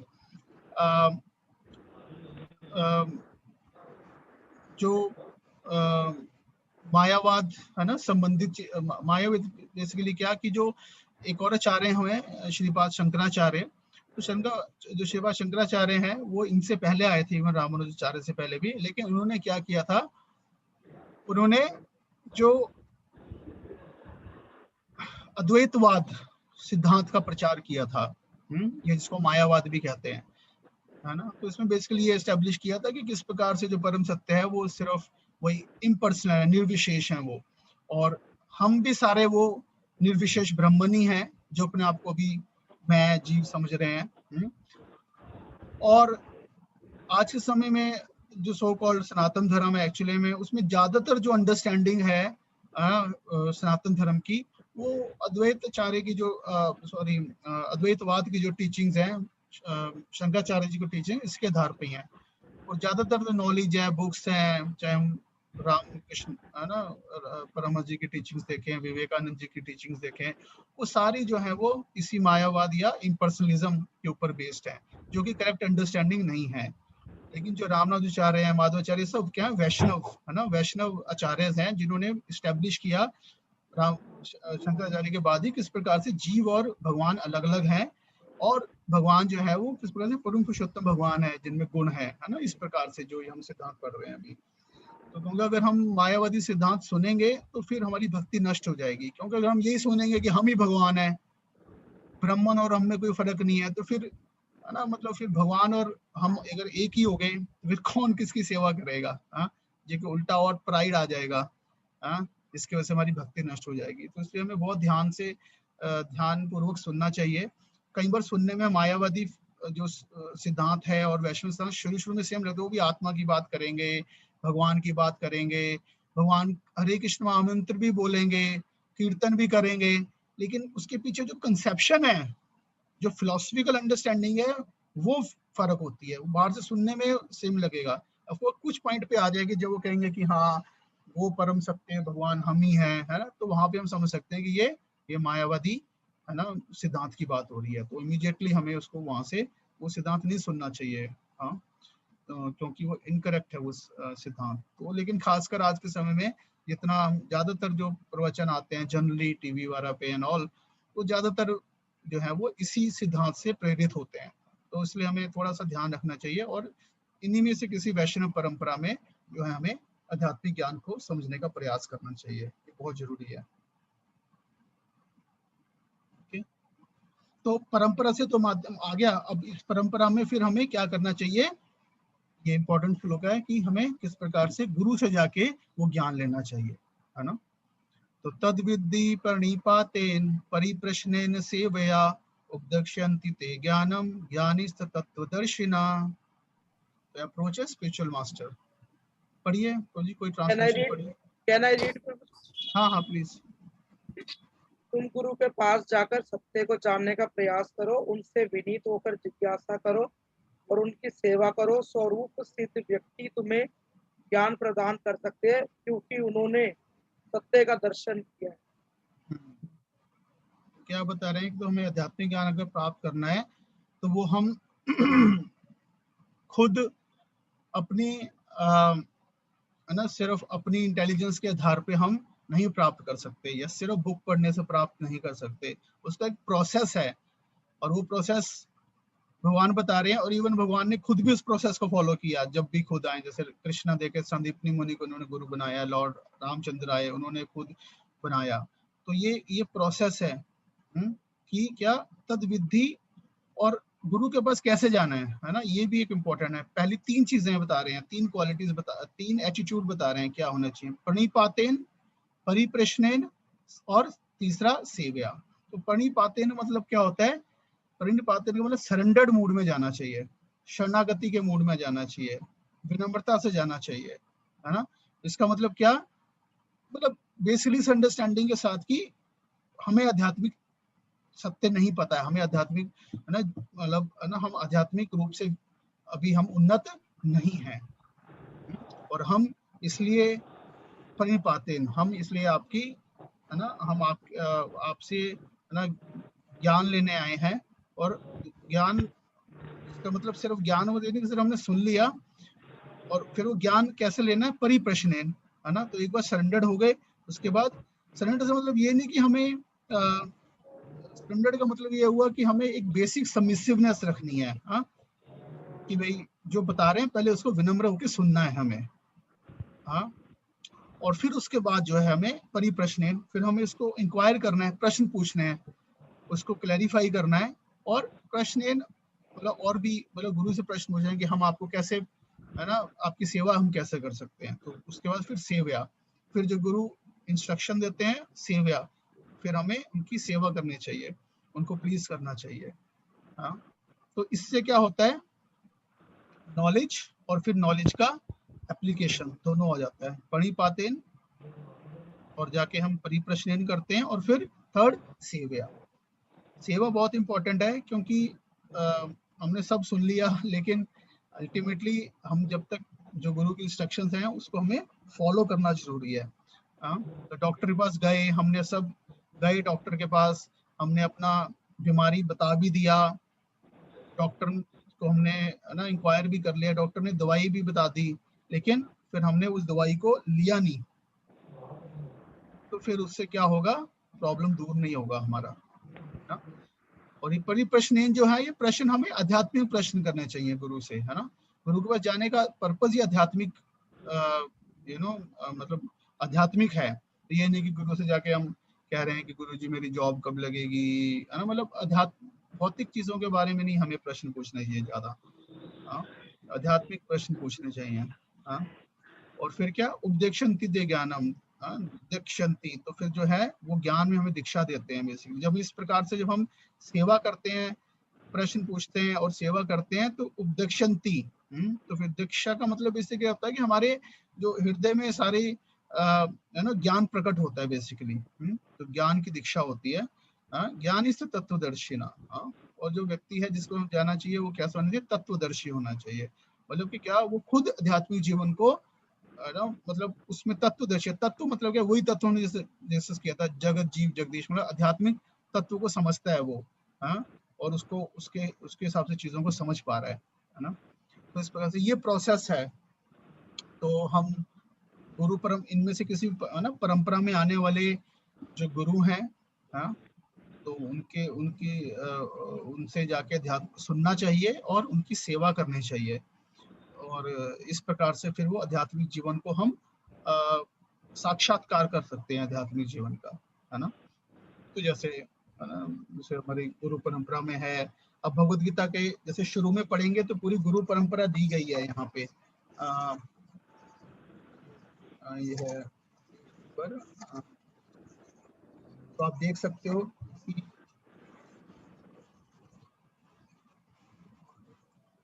लास्ट पूरी गुरु से परंपरा दी गई है स्वयं कृष्णा से लेके, और फिर प्रभुपाद जी के बाद अब जैसे प्रभुपाद जी के शिष्य हैं वो, है ना, वो इस प्रकार से परंपरा को कंटिन्यू कर रहे हैं। तो इस प्रकार से हम गुरु परंपरा में रहते हुए ज्ञान को प्राप्त कर सकते हैं। तो मतलब गुरु होना कोई एक फैशन नहीं है, है ना कोई जस्ट ऐसे कोई फॉर्मेलिटी है, एक सीरियस चीज है जहाँ पे फिर हमें गुरु की आज्ञा के अनुसार जो है मतलब, है ना, मतलब भगवान को, गुरु को प्रसन्न करना मतलब भगवान को प्रसन्न करना। तो गुरु एक मीडियम है, किसके बीच में, भगवान और जीव भक्त के बीच में। तो जैसे कृष्ण के वहां पे तो कृष्ण डायरेक्टली अर्जुन को इंस्ट्रक्शन दे रहे थे, लेकिन हमारे केस में हम कैसे कृष्ण का से इंस्ट्रक्शन ले सकते हैं, भगवान, है ना, कि हम भगवान की सेवा कैसे कर सकते हैं, भगवान की सेवा गुरु की द्वारा सेवा कर सकते हैं, है ना।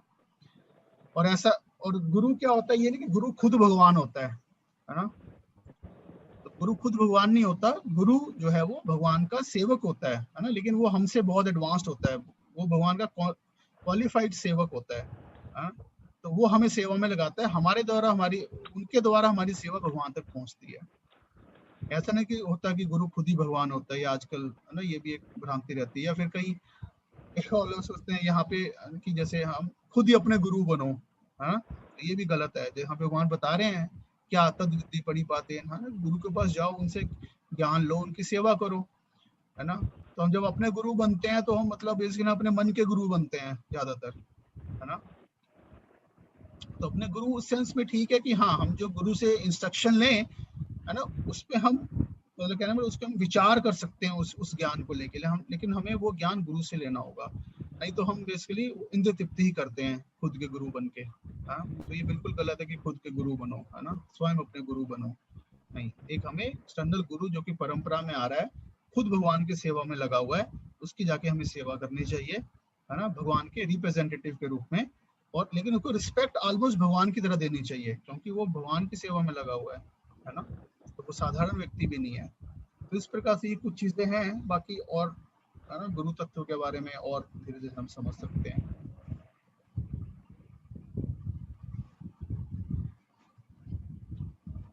तो एक तो परंपरा, और दूसरा गुरु को, और तीसरा, है ना, क्या हमारा मूड होना चाहिए आध्यात्मिक नॉलेज को लेने का। तो उसमें क्या बता रहे हैं, जैसे 2.7 श्लोका में बता रहे थे, हाँ, अर्जुन यहाँ पे जब शुरू में वो पहले तो काफी बहस कर रहे थे कृष्ण के साथ कि नहीं मुझे युद्ध नहीं लड़ना है, लेकिन फिर उनको जब अपनी इस बहुत ही मतलब मैं क्या करूं क्या ना करूं बेसिकली, हाँ, कार्पण्य दोषो पहत स्वभाव पिच्छामि त्वाम धर्म समूढ़ चेता यश्यानिशिताम ब्रूहि तन्मे शिष्टा हम शादिमम त्वाम प्रपन्नम।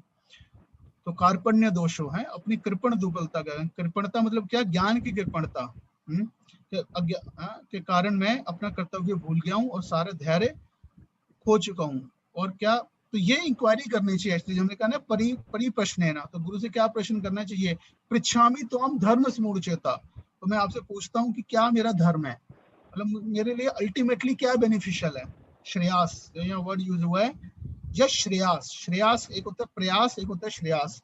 तो श्रेयास मतलब लॉन्ग टर्म में हमारे लिए क्या अच्छा है, और प्रयास हो गया शॉर्ट टर्म में, है ना, तो शॉर्ट टर्म में इंद्रियों को आनंद मिल रहा है, और लॉन्ग टर्म में हमें जो हमारे लिए आध्यात्मिक रूप से बेनिफिशियल है।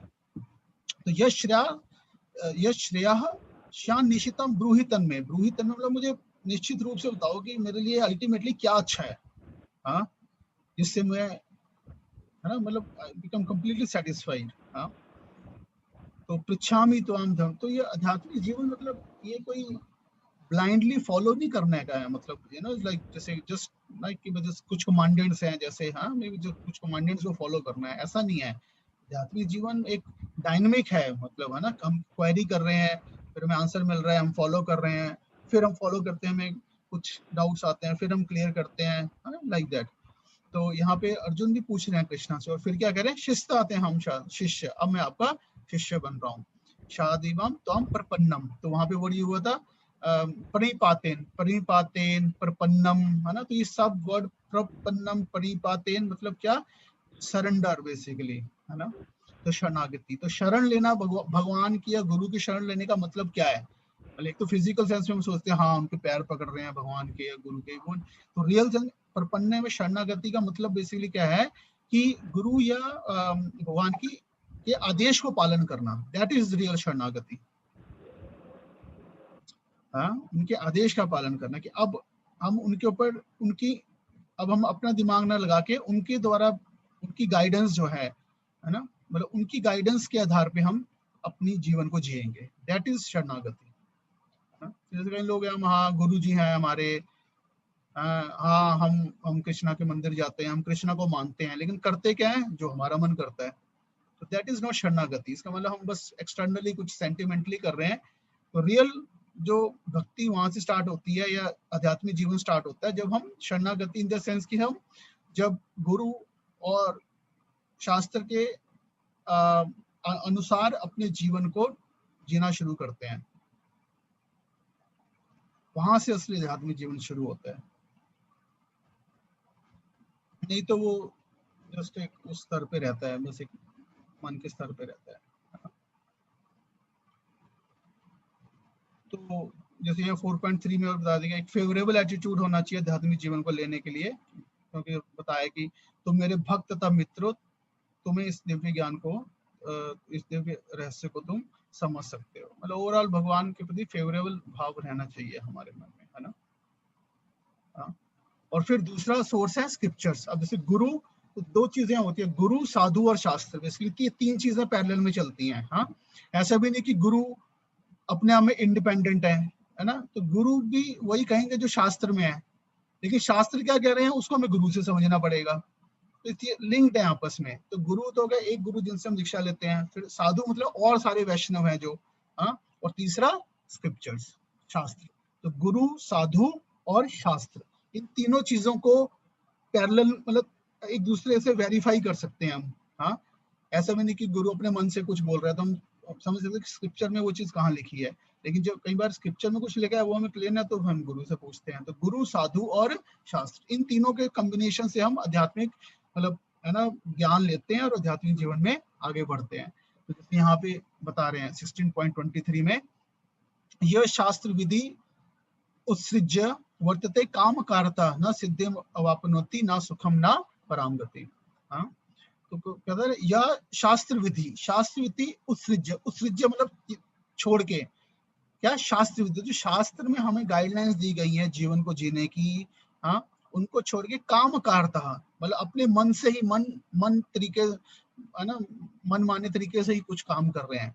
मतलब सिर्फ ये नहीं कि भौतिक कार्य, इवन आध्यात्मिक कार्य भी, या सो कॉल्ड भक्ति, या जो भी हम कुछ पूजा करते हैं या जो भी हमारा कुछ आध्यात्मिक है, अगर हम यह शास्त्र विधि उत्सृज्य, लेकिन अगर वो शास्त्र के आधार पे नहीं कर रहे हैं, अपने मन के आधार पे कर रहे हैं, जैसे कि लोग है ना कर रहे हैं जी, हाँ हम कुछ अलग अपनी कुछ पूजा कर रहे हैं, ये कर रहे हैं, लेकिन उनसे पूछा आप क्यों ऐसा कर रहे हैं, तो पता ही नहीं है क्यों कर रहे हैं ऐसा। हाँ, ना वर्तते काम कारता, बस अपने मन से लगे हुए हैं, हाँ हमें अच्छा लगता है ऐसा करना बस। हाँ, तो उसको कह रहे हैं न सा सिद्धि अवापन होती, तो उसको कोई मतलब सिद्धि नहीं प्राप्त होगी, परफेक्शन नहीं प्राप्त होगी, ना सुखम ना परम गति, क्योंकि उल्टा वो क्या करेंगे, मतलब धर्म के नाम पे या इवन अगर मेटेरियलिस्ट तरीके से वो कुछ ना कुछ अकर्म करेंगे, मतलब पाप करेंगे, जिसके कारण फिर उनको उसका रिएक्शन झेलने पड़ेंगे, तो उसके कारण और दुख आएगा। ना पराम गति, तो परम गति तो मिलेगी नहीं। इसलिए इंपॉर्टेंट है कि हमें है ना शास्त्र, भगवत गीता है, भागवतम है, और हमारे भक्ति शास्त्र हैं, हाँ, तो उनको पढ़ना चाहिए। हम धीरे धीरे बताएंगे उसमें जो मेन पॉइंट्स हैं, और उसके आधार पे हमें अपने है ना मतलब अपनी भक्ति करनी चाहिए।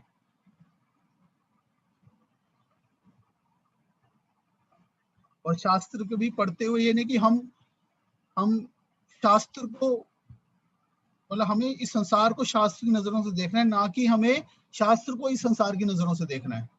कई बार क्या होता है, हम शास्त्र को इस संसार की नजरों से देखते हैं कि ऐसा तो अच्छा ऐसा बताया गया यहाँ पे, ऐसा होता है, इसका मतलब शास्त्र गलत है। शास्त्र कभी भी गलत नहीं हो सकते, वो परफेक्ट नॉलेज है, स्वयं भगवान से आ रहे हैं। तो हमें संसार को शास्त्र की नजरों से देखना है, ना कि ना कि शास्त्र को संसार की नजरों से देखना है, तभी हम उसको फॉलो कर पाएंगे। और फिर वही फाइनल फिर 24 श्लोक में बता रहे हैं, है ना, तस्मात् शास्त्र परमाणम कार्य अकार्य व्यवस्थितो ज्ञात्वा शास्त्रम विधान उक्तम कर्म कर्तुम अर्हसि।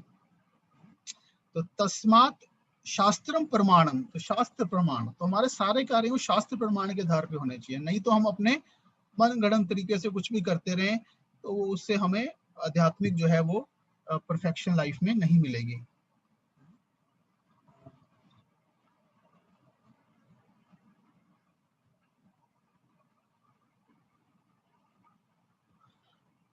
हाँ, उसके तो शास्त्र के आधार पे हमें क्या समझ चाहिए, कार्य अकार्य की डूज एंड डोंट्स।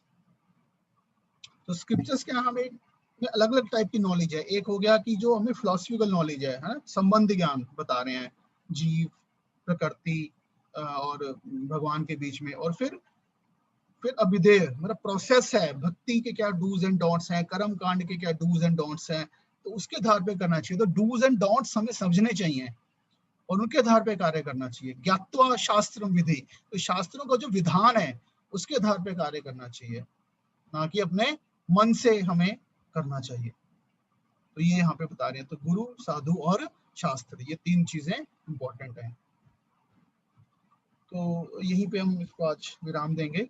उसमें ये तो मतलब नॉलेज वाले पार्ट में एक मेन थीम रह गया एक्चुअली, बस मेन की फेथ या श्रद्धा का क्या रोल रहता है वो हम नेक्स्ट टाइम डिस्कस करेंगे। ठीक है, तो जस्ट मैं चाह रहा हूँ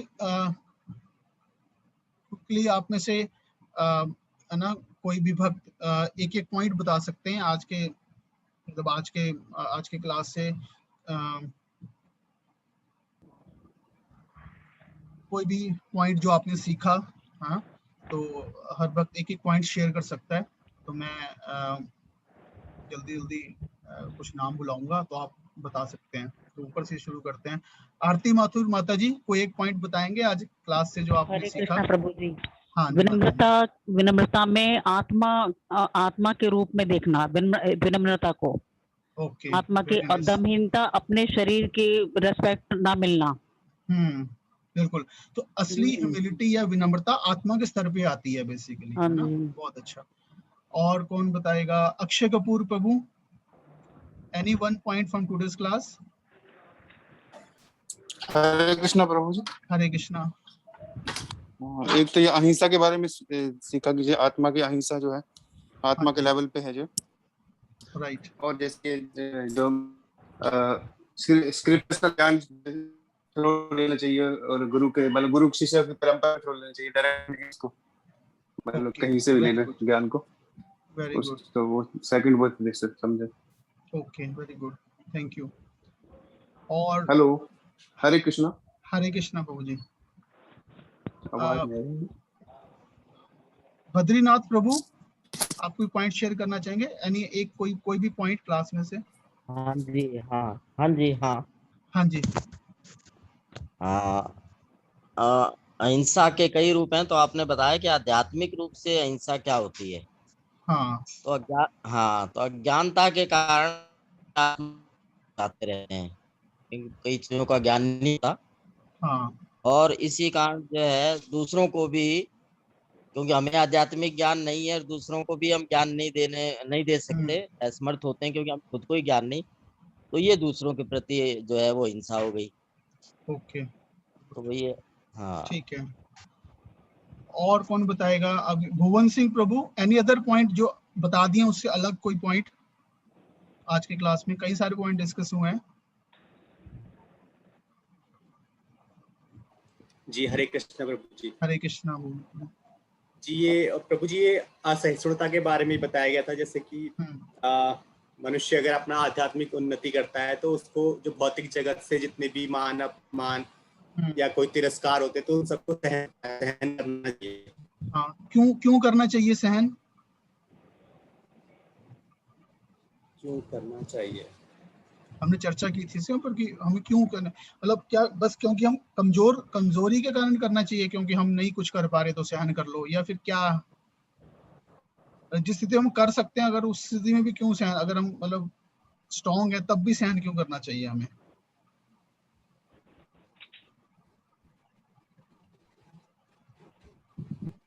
हमने इस पॉइंट के ऊपर चर्चा की थी।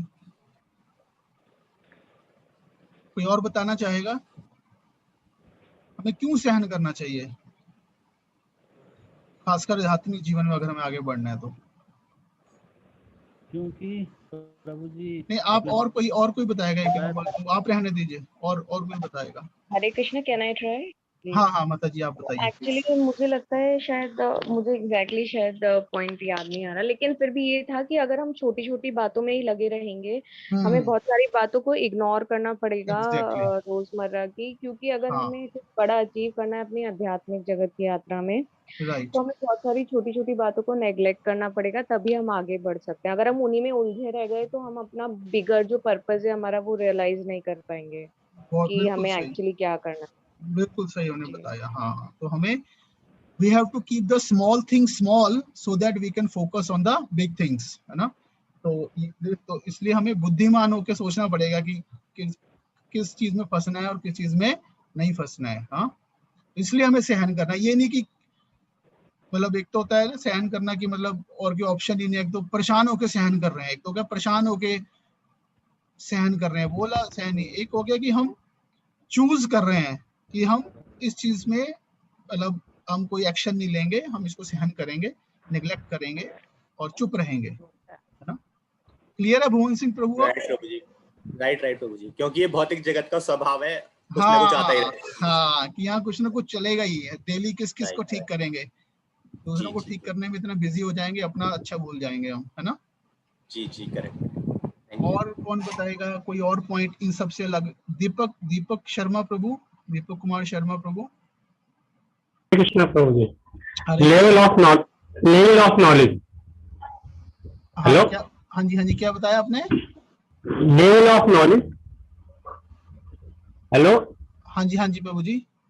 पहला है सेंस नॉलेज, जो कि सामान्य ज्ञान है, भौतिक सेंस नॉलेज। Very good. हाँ, पहले सेंस नॉलेज, फिर जो दूसरा है मॉरल नॉलेज, जो कि नैतिक ज्ञान है, ये करना वो करना, जो कि भौतिक नॉलेज में ही आता है।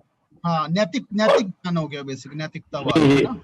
जी। तीसरा आता है थेस्टिक मॉरलिटी, जिसमें हम नैतिकता के साथ भगवान को भी ले आते हैं, तो थेस्टिक मॉरलिटी हो गई।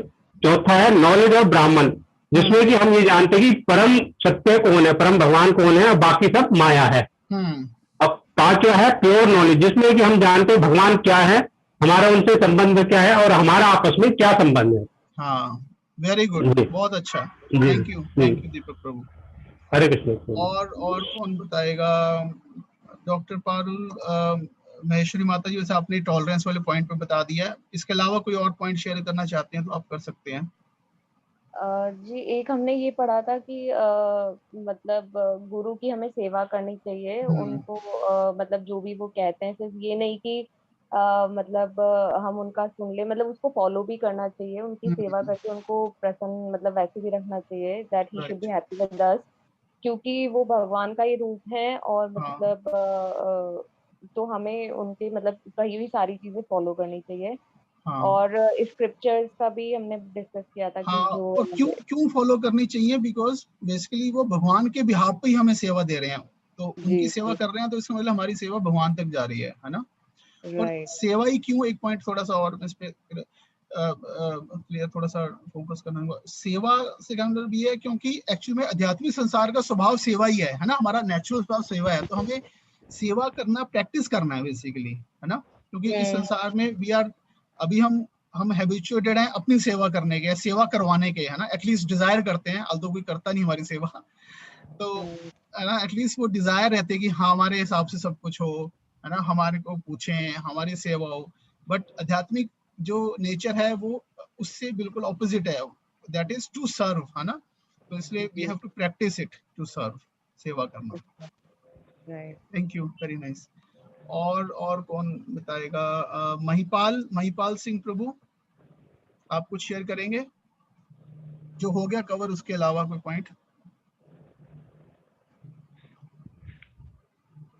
ममता माता जी, ममता माता जी,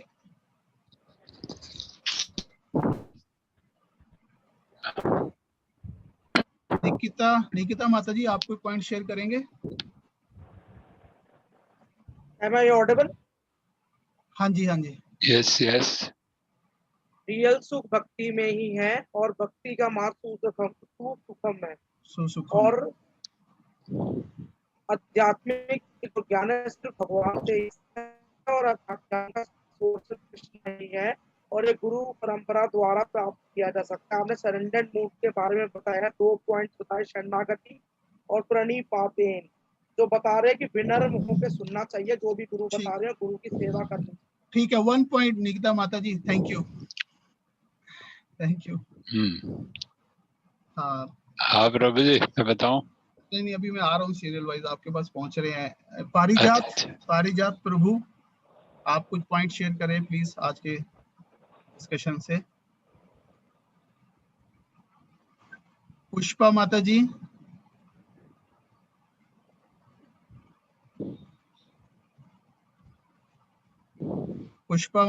आप पॉइंट शेयर करना चाहेंगे? राम कल्याण प्रभु।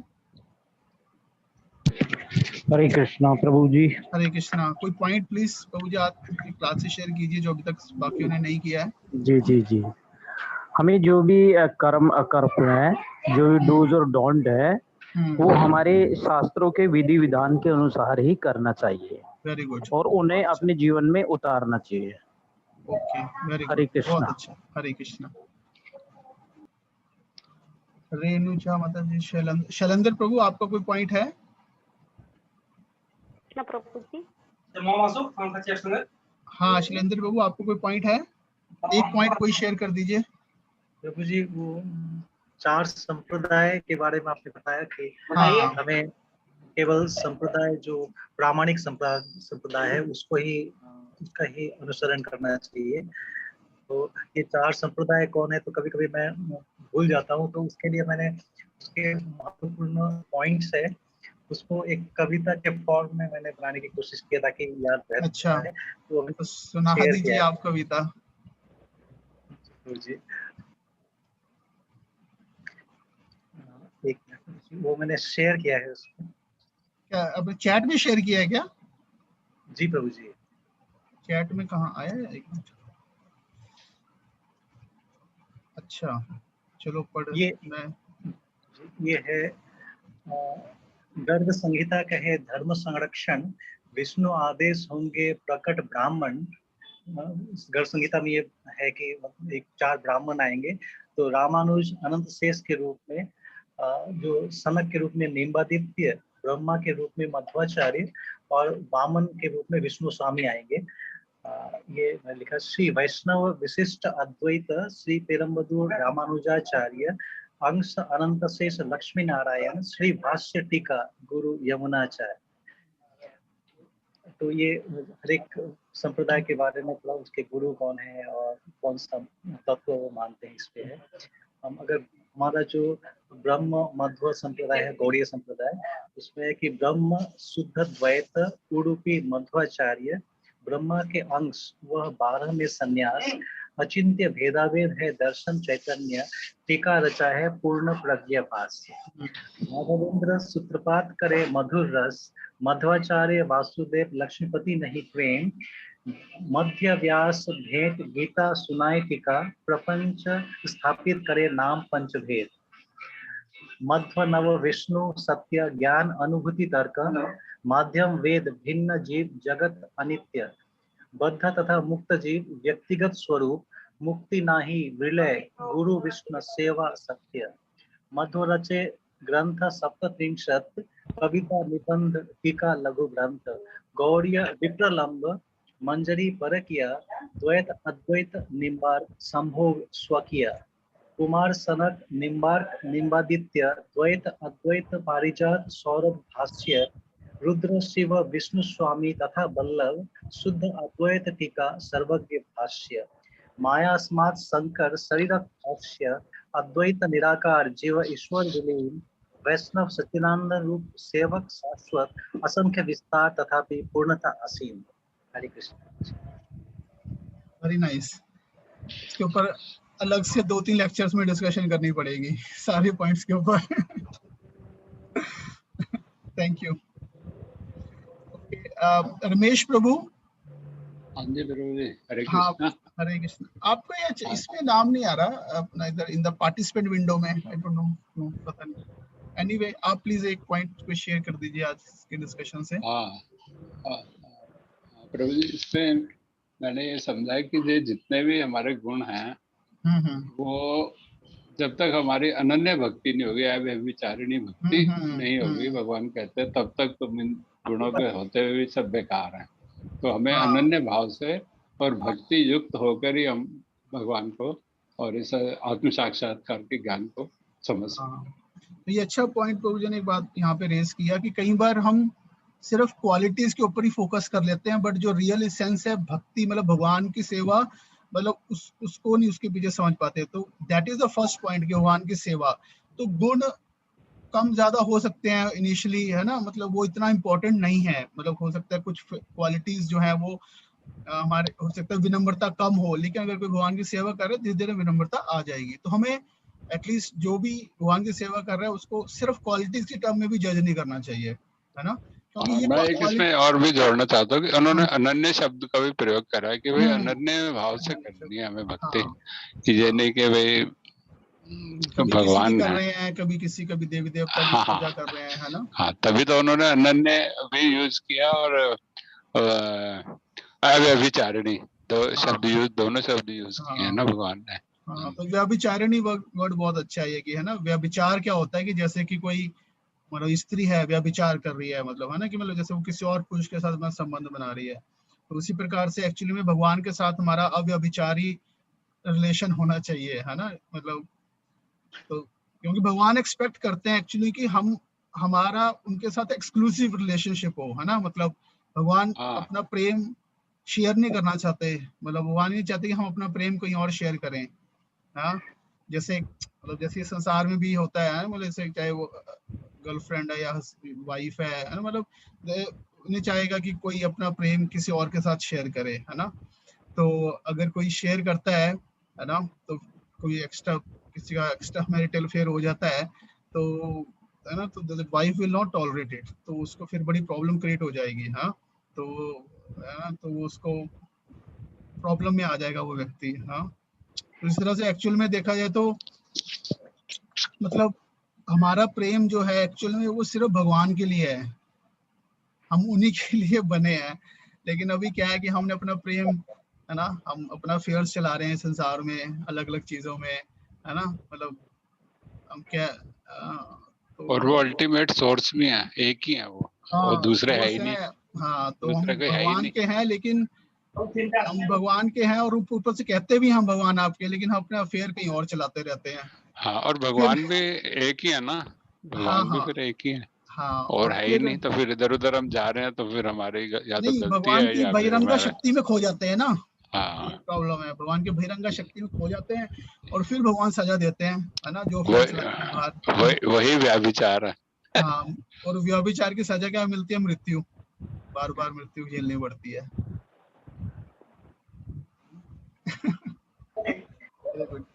और कोई, आई थिंक सब ऑलमोस्ट सब जिससे हो गए। शुभा माता जी, आप कुछ बोलना चाहेंगे आज के लेक्चर से, कोई पॉइंट?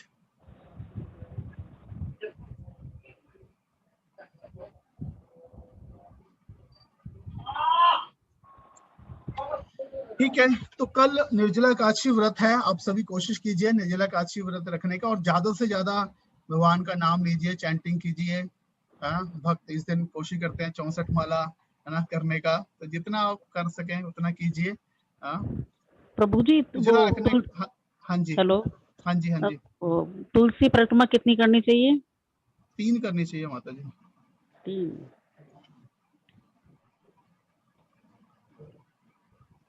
तो मतलब एटलीस्ट एकादशी व्रत रखिए कम से कम कल, है ना। अगर कोई निर्जला नहीं रख पा रहा, कम से कम अन्न मत खाइए, भगवान का नाम कीजिए, चैंटिंग कीजिए ज्यादा से ज्यादा।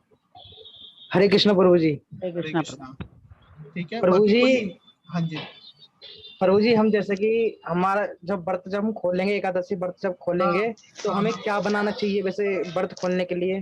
कुछ भी जो आपको अच्छा लगता हो खाना बना लेना हो। प्रभु जी, कृष्ण भगवान तो खिचड़ी ज्यादा पसंद है। नहीं, ऐसा तो नहीं है, और भी बहुत कुछ पसंद है। आपको जो अच्छा लगे वो बना लेना, कोई ऐसी ज्यादा टेंशन वाली बात नहीं है। ठीक है प्रभु जी। हरे कृष्ण। ठीक है, हरे कृष्ण। ठीक है, तो विराम देंगे यहीं पे ही। हरे कृष्ण। सभी का बहुत बहुत धन्यवाद। हरे कृष्ण। हरे कृष्ण। श्रीमद् भगवद गीता की जय, जगत गुरु श्रील प्रभुपाद की जय, निताई गौर प्रेमानंदे, हरि हरि बोल।